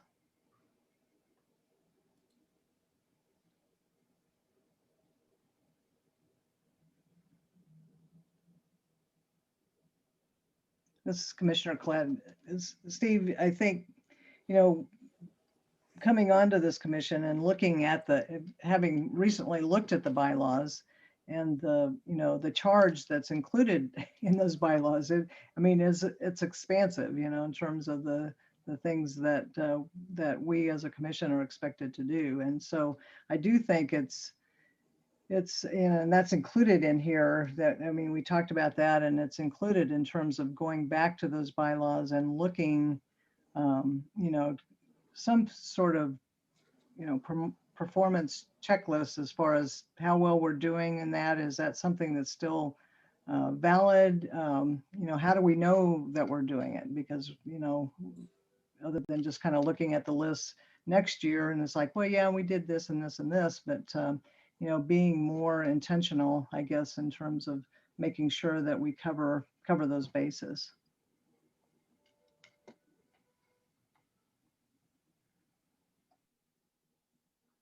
This is Commissioner Freeman. Steve, I did notice there is a section in the kind of template that Commissioner Collette put together that talks about reviewing the bylaws and looking at, I think the goal is measure progress of MMTC towards meeting responsibilities identified in the bylaws. But that might, I mean, there's more details in there, but that could be tweaked to meet kind of what you're talking about. Yeah, I did see that. I was happy to see that in the documentation. That's just one of the things that jumped out at me. You know, there's a lot of really good information in there. Really, you know, fine goals and objectives. I'm just simply, can we do it? You know, and what's the most important thing for us to be doing? I have some more thoughts, but I don't want to dominate this. So somebody else can jump in here. Kuzmyak, MMTC. In that case, I will, because I have kind of a disjointed comment. So I would just say, as somebody who was very recently the chair of MMTC, this is something I wish I would have done. Sort these into a coherent matrix that we can actually track and get real actionable items off of. And I did just double check with all the original goals from the retreat and what's in this table, and it looks like you got them all. So, I mean, I would probably hesitate to make this a explicit requirement, but it seems like this is maybe something that the chair should think of doing as kind of a really good first exercise in being the chair each year. Kind of make sure that you really understood what happened at the retreat and be able to show that in a table that everybody can use. So hats off, Pat. And now I know what I probably should have done. Because I think at this point, we can constantly look back at this table and say, are we hitting these goals? Are we doing a good job? And of course, we can modify it as the year goes by. But I mean, if you're ever struggling to think of what to put in a study session, look no further than this table. So. Yeah, that was, this is Commissioner Collette, and that was one of the motivations for kind of pulling those out and, looking at that blank calendar that we have for 2021 and and trying to, put them in, and plus in some logical order in terms of priority or matching up with other processes that we have, as far as making, we talked about the sustainability action plan. Well, how do we incorporate that? Well, it sounds like, a study session early on with that element could get us underway. And the other thought that I really had was, if there are some, like particularly say the bylaws review and putting together some sort of performance matrix, as far as measuring it, might be something that we could have a subcommittee work on, that if people were particularly interested in that topic, and then we could get a small group together to, put some work on it, in between meetings and bring that back to the full commission. So I don't know what the history of that has been. Dave, can you address that, or maybe Nick, whether that was a tool that you used as chair? Or Dave Cronen, engineer. The Transportation Commission or MMTC could form a subcommittee or a committee of members to study a topic or item. We've done that in the past. That could be done in the future. A couple of things I did want to point out is, we reviewed some of the objectives and helped kind of reword some of them. We really want to craft the objectives and the language to kind of meet other work that's going on with the strategic plan. So I've reached out to Danielle Bushcutter, who's in our city manager's office and does a lot of work. She's leading the strategic plan initiative, and asked her to come speak potentially at our study session in April. And I think it would be good for everyone to kind of have a understanding of some of the work that's going on with that. And there's a lot of ways to measure transportation progress that's kind of built into the key performance indicators that are being developed as part of the strategic plan update that we want to really kind of tie our work back into work that's being done citywide and for the city commission. So I think that would be a good thing to look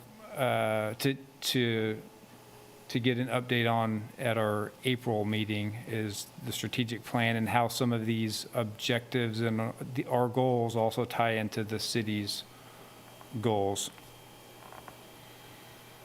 This is Commissioner Collette. Yeah, I really appreciated that, that crafting that language that matched up better, because I have, more of just the perspective of MMTC and, what we talked about. But, part of it really is matching up with those other processes from, from the Planning Commission and from City Manager's Office and, the strategic plan for the city. So that was helpful to, to get that language incorporated there to reflect that. It'll be easier, I think, to determine whether we're doing it or not if with that language in mind. Well, I'm feeling much better after this conversation. My fear was that something like this is considered to be done and goes on the shelf and collects dust. And if we're talking about continuing to look at this, develop it, evaluate it, and let it evolve and grow, either in study sessions with ourselves or subcommittees, I'm thrilled with that. You know, I just, that's what these things are, you know, that's the purpose they serve. And I can say over the last, you know, several years that, in my opinion, unfortunately, they have gathered some dust. And that's what I'd really like to try to avoid here, is, you know, to really make this a valuable tool for us looking ahead. Yeah, I would really like to see it as a living document, that we flesh it out more as we go along, and at least review it quarterly to see where we are, and you know what holes we haven't filled yet. So, I mean, I looked at the list and you know, trying to prioritize, look at the ones that I thought were most important, and I didn't really come up with a way. I mean, it seemed like they're all important, you know. I mean, that they're all kind of tied in with our responsibilities, and you know, I didn't really see a way to say, well, this one, you know, can wait till next year, or you know, at least with some progress on each one of them. It's, you know, certainly not something, when you look at that list, that is going to be all completed at the end of 2021, but at least efforts in those areas throughout the year. Well, I'm curious how other people feel about the discussion with the city commissioners. It, you know, I was hoping to leave with, at the end of that, with some really concrete, these are the things that you can really do for us. And I think I came away with a couple. One of them would be getting community input. You know, we're certainly a medium for that. And I do think that's really critical. And I think that's something that we could talk more about. But did anybody kind of take away from that discussion, oh, wow, that was really important and we need to be doing X? Anybody take anything away like that?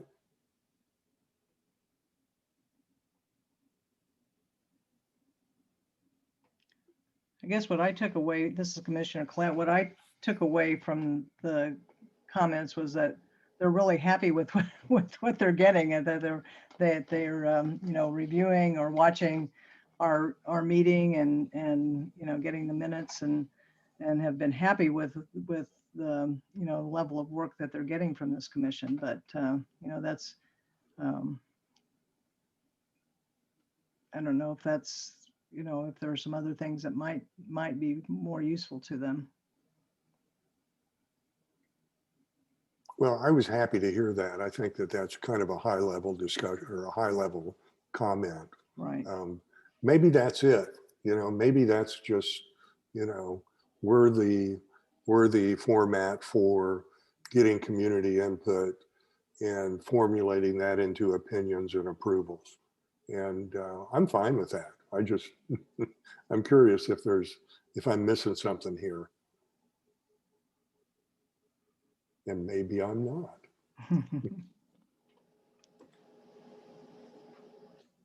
Other comments, suggestions, or how to proceed with this, or what you would like to see?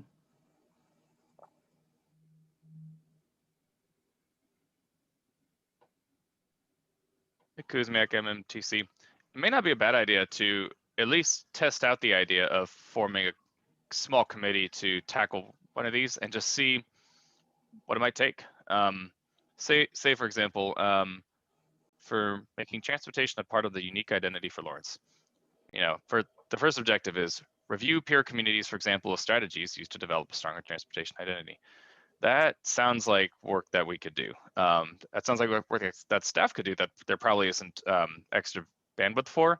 So I think if we wanted to see that happen, it would have to be us. So that could be the kind of thing for people who are either from elsewhere or are in more of the academic side of transportation planning, it could be helpful to have a little bit of brainstorming and see how that could be tackled, for example. And it might even make sense to just kind of go through this list either as the chair and a small chosen group of assistants or whatnot to see which of these goals and or objectives is amenable to kind of quickly forming an ad hoc committee to start to tackle.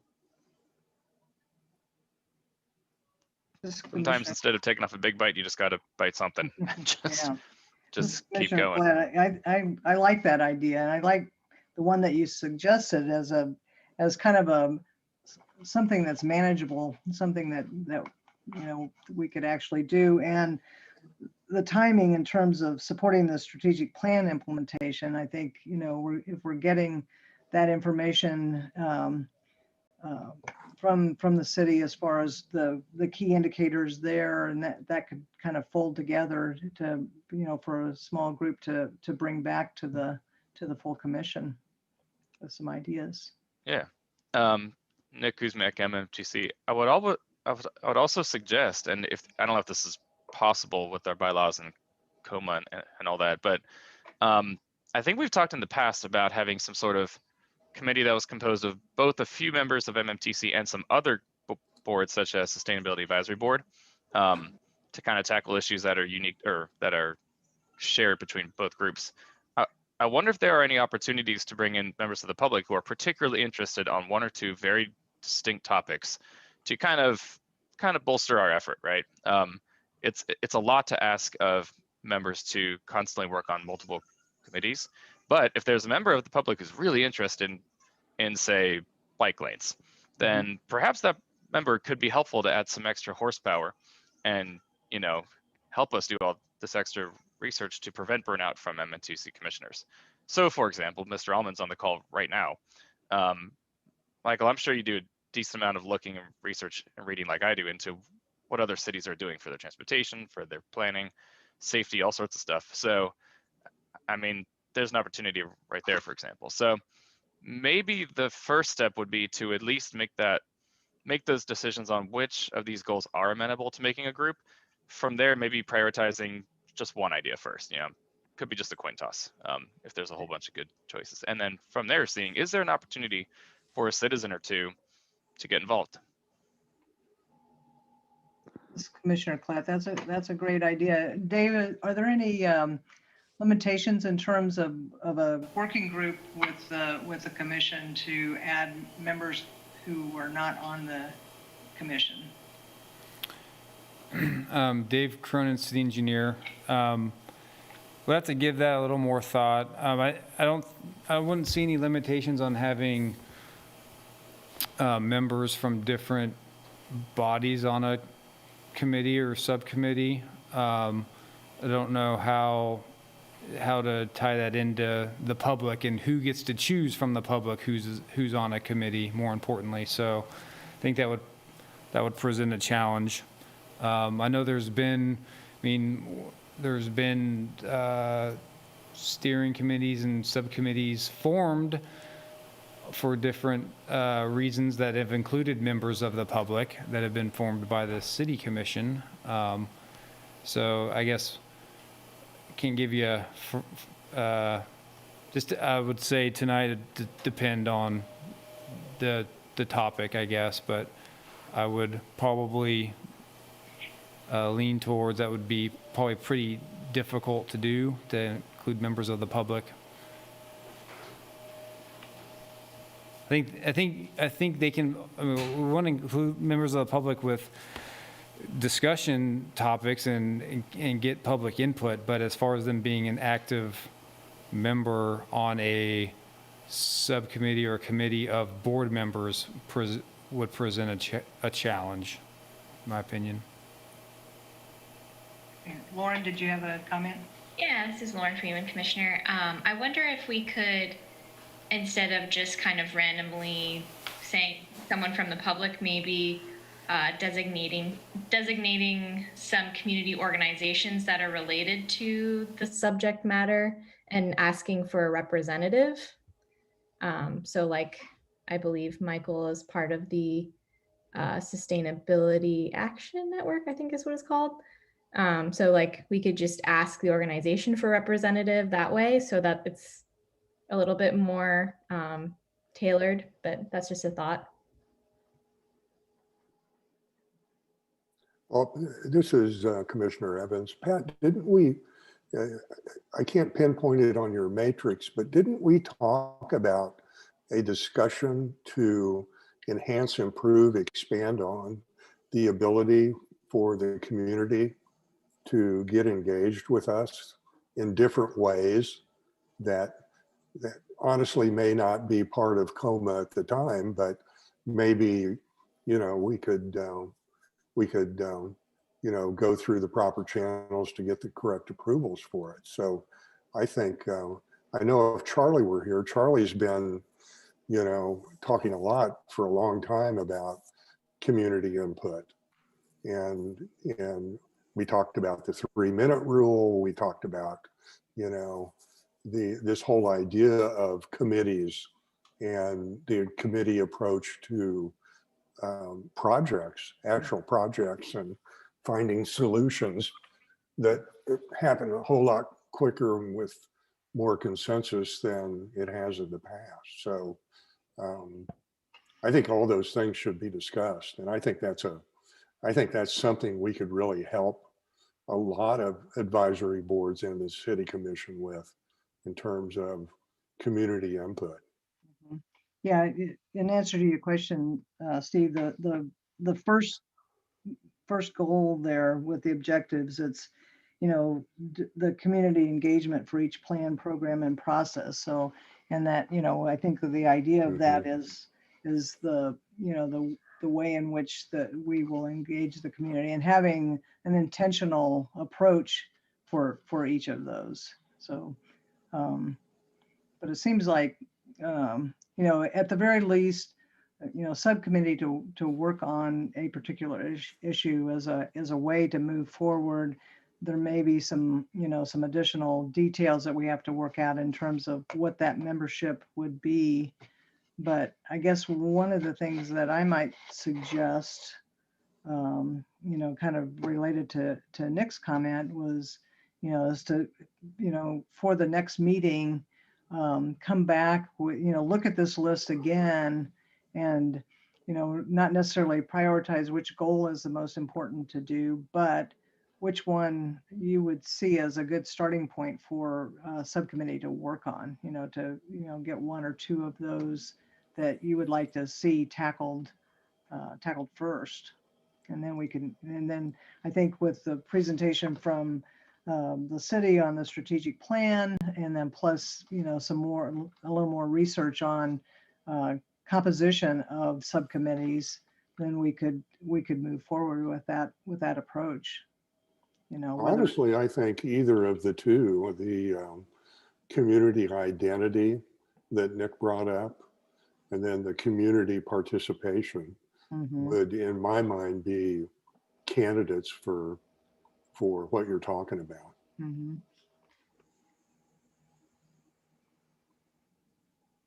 Those would be my favorites. I don't know if anybody else has their favorites. If you do, speak up.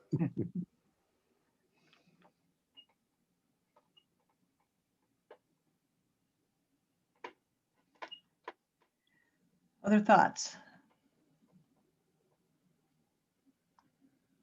Well, I will suggest then for homework for the next meeting is that, you know, we'll put this on the agenda again, come back to it with you know, your first and second priority on moving forward with a working group, and then we can get that started and test out the concept in terms of the workload and, you know, the possibility of that adding to completion of these goals. Does that sound all right to everyone? Sounds good. All right. All right, I think we're done with that, and moving on to the next item on the agenda is. Cronen, city engineer, do you want to receive public comment on this item? Oh, yeah, sorry, yes. public comment on the discussion of the goals and priorities for the commission. Michael Allman had his hand raised, and he's the only member of the public on the meeting, and there's no one here. Okay. So I'll just let him I didn't see his hand raised. Michael, did you have a comment? Yes, I do. Thank you. Yeah, I'm Michael Allman, and it sounded to me like I just got volunteered for some additional work. I have to say I'm honored. Thank you, Nick. And your concerns about it, I think, are valid. I mean, it would be kind of an equity issue with the community, like who in the public has access and how do they get that access. But I would want to point out that the Sustainability Advisory Board, and I honestly don't know how their bylaws are written, but they can have members of the public on their subcommittees. So there may be a precedent there. But what I actually want to talk about is in the table that there's several tables in your agenda report. On the second last page, the table about goals and objectives. I've been looking through this whole thing trying to find out where the goal of street design standards, revising the street design standards, I don't see it in here anywhere. And the closest I could find is on that second last page, provide input to MPO and Planning Commission on transportation initiatives. But it talks about corridor studies, streetscape design, things of that sort, but nothing really specific to street design standards, which Commissioner Bryan brought up at least 2 years ago, and subsequently it's been discussed several times about the street design standards need to be revised. The things that our engineering staff use when they design a street, and they say, well, this is going to be this kind of a street and it has to be done this way because that's the design standard. That's, basically almost code. It isn't code, but it's almost code. That takes me to the question again of the subdivision regulations, which you've heard me talk about before. I would hope that somewhere in one of these tables, and I brought this up at the retreat, that you would have as a goal revising the subdivision regulations to incorporate design considerations and standards and what have you for bikeways. There's nothing in the subdivision regulations for that. It's an ideal topic for a joint work with the Planning Commission, because this is actually the purview of the Planning Commission. They initiate changes to the code, and the subdivision regulations are part of the city land code. So in that context, there would be consideration of bicycle components, the street design standards, intersection design standards, a number of things that really are what you've been talking about, and it would put it in the sense that it's a very tangible goal that would have very clear policy implications. It's not participating in a study or participating with the Sustainability Advisory Board to look at blah, blah, blah. No, it's something very direct, very specific that has to do with the code and how things will be done every time that they're done. So I strongly suggest that somewhere in this table, you include revisions to the subdivision regulations to incorporate bikeways in a very, very direct and clear way. Thank you very much. Thank you, Michael. Yes, Nick. Thanks, Beth. Nick Kuzmyak, MMTC. I just had a quick comment to follow up on Michael's comment, and that is that that line that you highlighted where we're hoping to participate in the MPO's pedestrian plan and eventually develop a land use and transportation best practice manual or policy or whatever it is, that is basically the field that you're talking about. So I don't recall if you were on the phone at the time that we had the conversation with Jessica Mortinger at the retreat, but as we kind of talked it out, we realized that to make true explicit changes to ordinances and policies and design guidelines, it would make sense to first kind of make sure we have all the ducks in a row, do the research, do the comparisons as part of this pedestrian plan, the pedestrian plan steering committee. And then from that, I guess from the proceedings of that committee, then we would be much better prepared to eventually make those changes to the street design guidelines, subdivision guidelines, bikeway plan, all that stuff. But until we had a firmer footing that we could justify any proposed changes from, it didn't make sense to initially attack those. So I believe that's why we chose the process that's kind of laid out here. So hopefully that kind of answers your question, but we do intend to eventually get to that point where we're actually making these explicit recommendations, but we're not there just yet.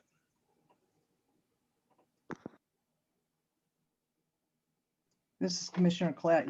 You're right, Nick. And I think both number 1 and number 2 on that, we're kind of getting at those issues in terms of working with the MPO on land use and transportation and the things that are listed out that says, to consider but not limited to. So I think, all of those elements included in there to get us to that point as far as specific policies.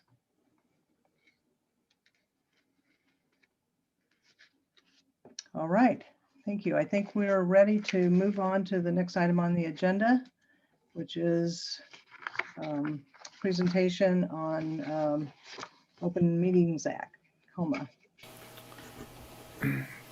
Yeah, this is Dave Cronen, city engineer. And so we try to provide this training at least once a year in some format to, as a refresher to those that have been on the board for a while, and as an introduction to some new members regarding the Kansas Open Meetings Act. So we'll run through these slides and go through that information now. And I think Allie's going to try to share the screen with the presentation slides. So hopefully you can see those.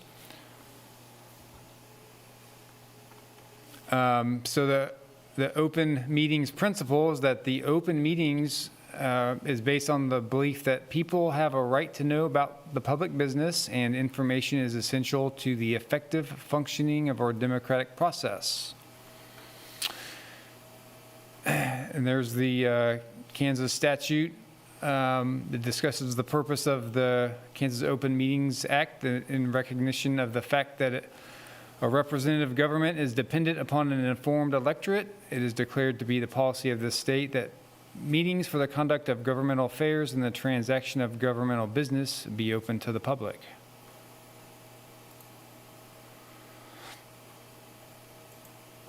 KOMA applies when the body involved is a covered entity and when there is a meeting. And so KOMA applies to the MMTC as it is a body formed within the city. So bodies subject to the act applies to all legislative and administrative bodies, state agencies, and political and taxing subdivisions, including our city advisory boards, and which receive or expend and are supported in whole or in part by public funds.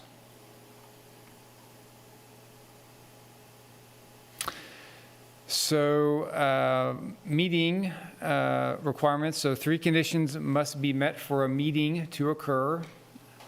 All 3 must be present. A gathering of the majority of the members of the body. Interactive communication, and that can be in person, by telephone, or any other medium. That would include social media. And discussion of the business or affairs of the body. And so for the Multimodal Transportation Commission, we have 9 members, and so a majority of the membership is 5. Interactive communication, a little more of the details on that. It applies when there's an interactive communication. So that clearly applies when members are all in physical presence of one another. It also includes telephone calls, including conference calls, work sessions, staff briefings, video conferencing, online communications, when there's an opportunity for contemporaneous interaction. So a little more about discussing the business of the body. Number 3, discussion of public business is what triggers the application of KOMA. So a vote or binding action is not necessary for KOMA to apply. Social gatherings are not subject to KOMA if there is no discussion of the business of the body. And conferences may be attended by board members where items of general interest are discussed as long as specific business of the body is not discussed by a majority of the MMTC. Electronic communications. The Attorney General has indicated that the mere fact that a communication is electronic does not raise a KOMA issue.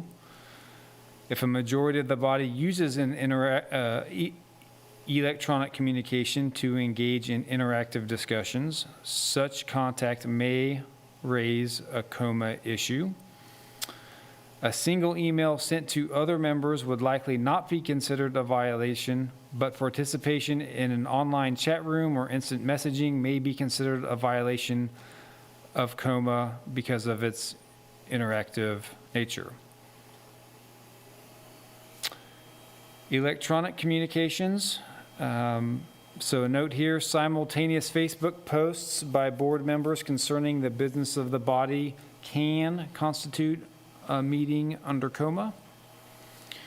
In a 2020 example, the Kansas Attorney General found that a majority of board members posting back and forth on social media about a recent governing body vote engaged in a meeting, even though it was merely a discussion. So that happened in another community, but was a good example. Electronic communications takeaway is that it is important to keep in mind that the use of advanced technology can directly affect compliance with these important state laws, and that members are encouraged to act with caution when posting on Facebook or other social media, and to be mindful of whether other members are also commenting, as engaging in a discussion with a majority in any format may likely constitute a violation of KOMA. Emails. Avoid initiating an online discussion with fellow advisory board members through email. You may receive emails about a city manager in which other advisory board members are also sent or copied on the email. This is the big note to remember, to just avoid the reply all function on emails. Serial meetings. So this is a series of interactive communications of less than a majority is not permitted under KOMA. So a violation of KOMA may occur if the communications collectively involve a majority of the membership of the body, share a common topic of discussion concerning business or affairs of the body, and are intended by any or all of the participants to reach an agreement on a matter that would require binding action to be taken by the body or agency. So a quick review, KOMA applies when the body involved is a covered entity and there is a meeting. So that is the majority of the membership of the body and interactive communication and members are discussing the business of the body.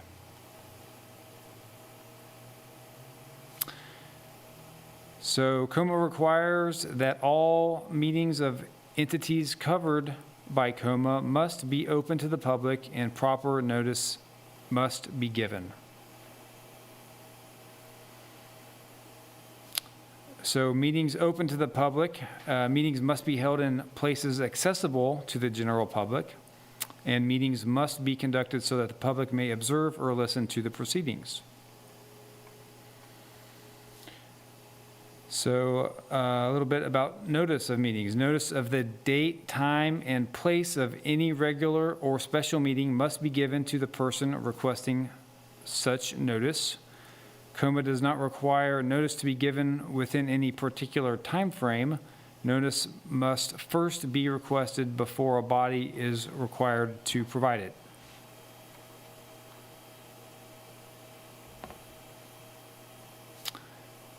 Agendas. KOMA does not require an agenda be created. If a body creates one, it should include the topics planned for discussion.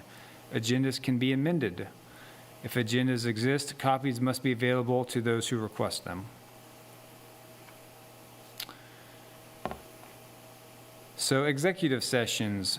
These are meetings closed to the public, which are permitted in limited circumstances. So city advisory boards should not have an executive session without the prior approval of the city attorney's office. Certain procedures must be followed and only certain topics may be discussed. So possible ramifications for violation of KOMA requirements. The Attorney General or the District Attorney investigates the potential KOMA violations. The Attorney General has stated that his office seeks compliance with the Act and his office wants to assure future violations do not occur. So they may require the body to receive additional KOMA training. 2015 changes to the Act provide the Attorney General with new enforcement authority and creates an open government fund. The AG can determine by a preponderance of the evidence KOMA violations.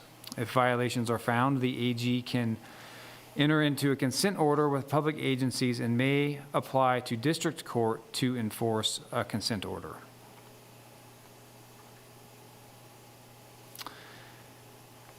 The consent order may impose civil penalties up to $250 per violation, require training. District court action may impose court costs, investigative and attorney fees if the AG must enforce compliance through district court. The AG may also enter into a consent judgment with a violator, which may contain any remedy available to the court, invalidation of actions, or removal from office. So that is the brief overview of KOMA. And as always, if you have questions that come up throughout the year that you may pertain to KOMA, please contact myself or someone in the city attorney's office, and the number for the city attorney's office is there on the slide. And just wanted to provide this update and remind everyone of the importance of the KOMA law. So with that, I would entertain any questions regarding KOMA from any board members. And if not, that's all that I had for that agenda item.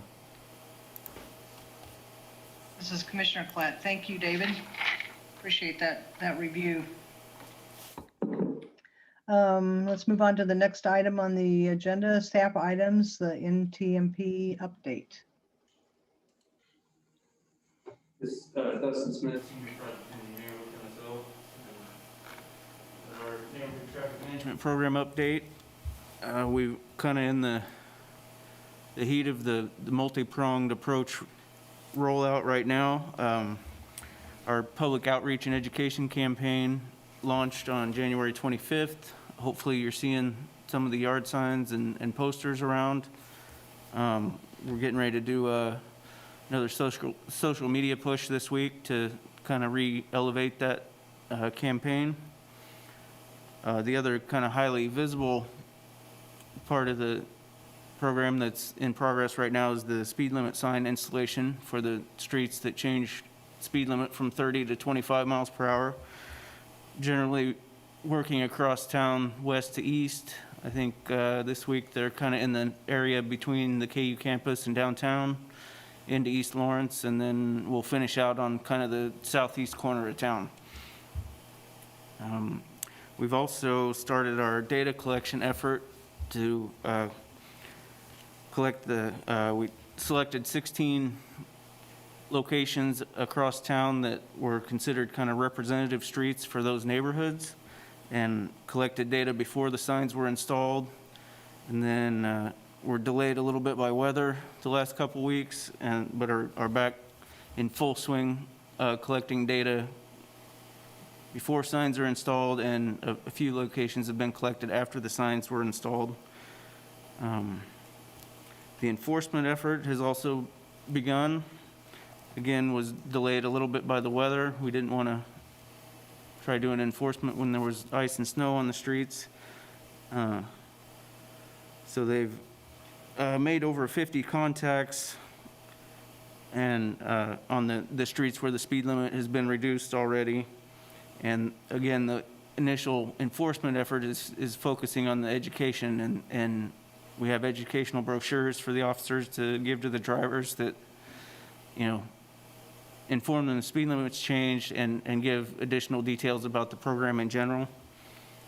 And then the final aspect of the program that's in progress is we're developing the application for the neighborhood pilot study.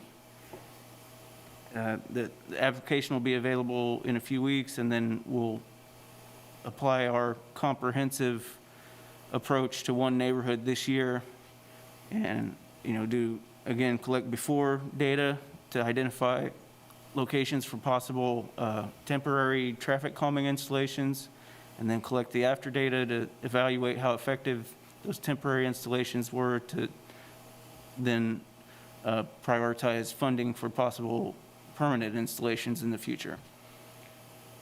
So I think that's, I hit all the things that are in progress right now.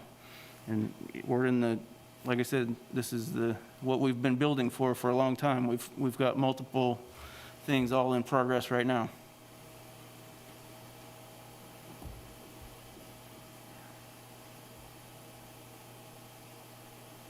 This is Commissioner Klett.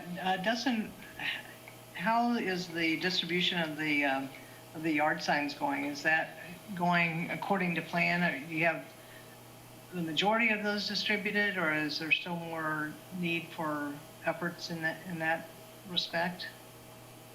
I would say yes. We could always use more help getting the word out and getting materials out, getting the word out that the materials are available, how to get them. In general, point people to the webpage on the city website that has really easy, way to get involved and get materials, or anyone can walk into the 3 rec centers that are distributing materials and pick up stuff just on a walk-in basis. But yeah, I think we've distributed, I don't know the numbers off the top of my head, but a lot of the yard signs, but we would appreciate any help continuing to get more signs out, because we have more available, and we can always order more as well.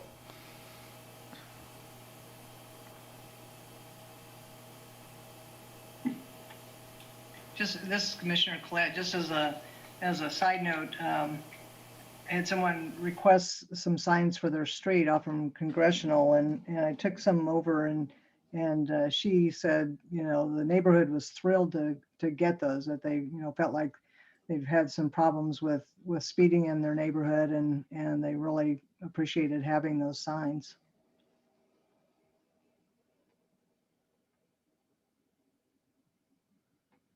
Any other questions of Dustin on the project? All right, thank you, Dustin. Appreciate it. Okay, commission items. We've got, first item is the PTAC update from Commissioner Kuzmyak. Sure. Nick Kuzmyak, MMTC. Not too much going on in PTAC. The main item this past month was on the CART policy, which was something I was not aware of being, I guess, a potentially enforceable policy. So, as many of you may not know, unless you ride transit regularly or are heavily involved in the operator, you're technically not allowed to bring a grocery cart on transit unless you can easily fit it in. I don't know if I can remember this one exactly, but there's basically there's very few officially legal ways to bring a cart on the bus, which is unfortunate because if we want to make the buses available for folks that have to go grocery shopping or any other kind of shopping for that matter, having a grocery cart is kind of a tried and true way to get your grocery bags back and, you know, not have to limit how much you carry to whatever you can have in your two hands. So we had a fairly, I don't know, effective discussion on the fact that if we really want to encourage people to use transit, there should be a lot more leeway in this particular policy. So I believe the direction that PTAC provided to staff was to, you know, basically strike the policy as it stands, but, you know, encourage drivers to make judgment calls on whether somebody's really blocking the way with a grocery cart. So hopefully that will lead to more, I guess, more consistent encouragement of being able to use Lawrence Transit for, you know, errands in everyday life. Commissioner Payton, Nick, I have a question. By grocery carts, are you talking about full-size grocery carts at the grocery store, or these expandable ones that you're able to? That one. Okay. Yeah, the ones that you see in like Philly and Baltimore and New York. Yeah. Places where everybody walks. Everywhere where you actually would want to take transit. Yep, or walk. Yeah.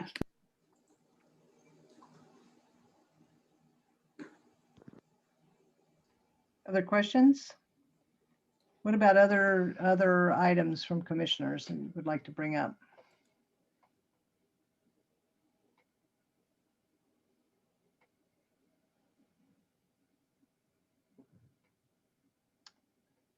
Don't see any. All right. I guess we'll move on to the calendar. This is Dave Cronen, city engineer. So I didn't list this on the agenda, but again, we are having our joint planning commission MMTC meeting on March the 22nd, Monday. So that's 3 weeks from tonight. That's during the, I guess, the regularly scheduled planning commission study session time. And so we'll be working on an agenda and get that out here in the next couple of weeks. So that's the next meeting for this group. And then our next regular board meeting is April the 5th. As I mentioned earlier, I'm working to get someone from the city manager's office to come discuss the strategic plan and how advisory boards fit into the work of the strategic plan, in addition to probably an update on the CIP process. So that's ongoing as well. So I think those topics would be on the agenda for the study session in April the 5th. And in addition to bringing back the goals as well that we discussed earlier. So I didn't have any other topics identified for that meeting, but I think as we try to identify the goals for the year, we can start maybe filling out the rest of the schedule. I did note in May we were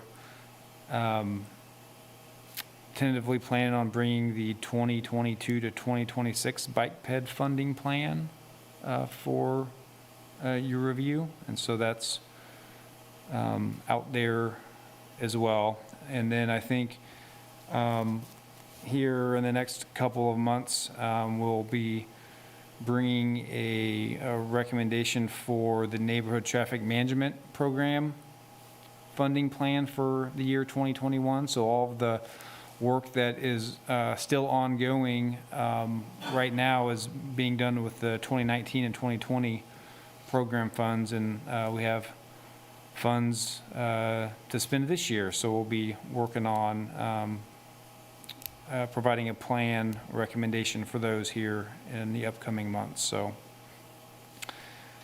that is all that I had for calendar. Okay, thank you. All right, I think we're ready to adjourn. Can I get a motion to adjourn?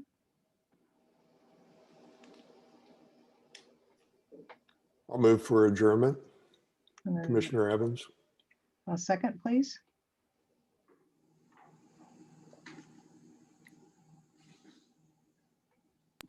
Second. Okay, all in favor, can we just raise our hands or do you need to call? Hands are fine.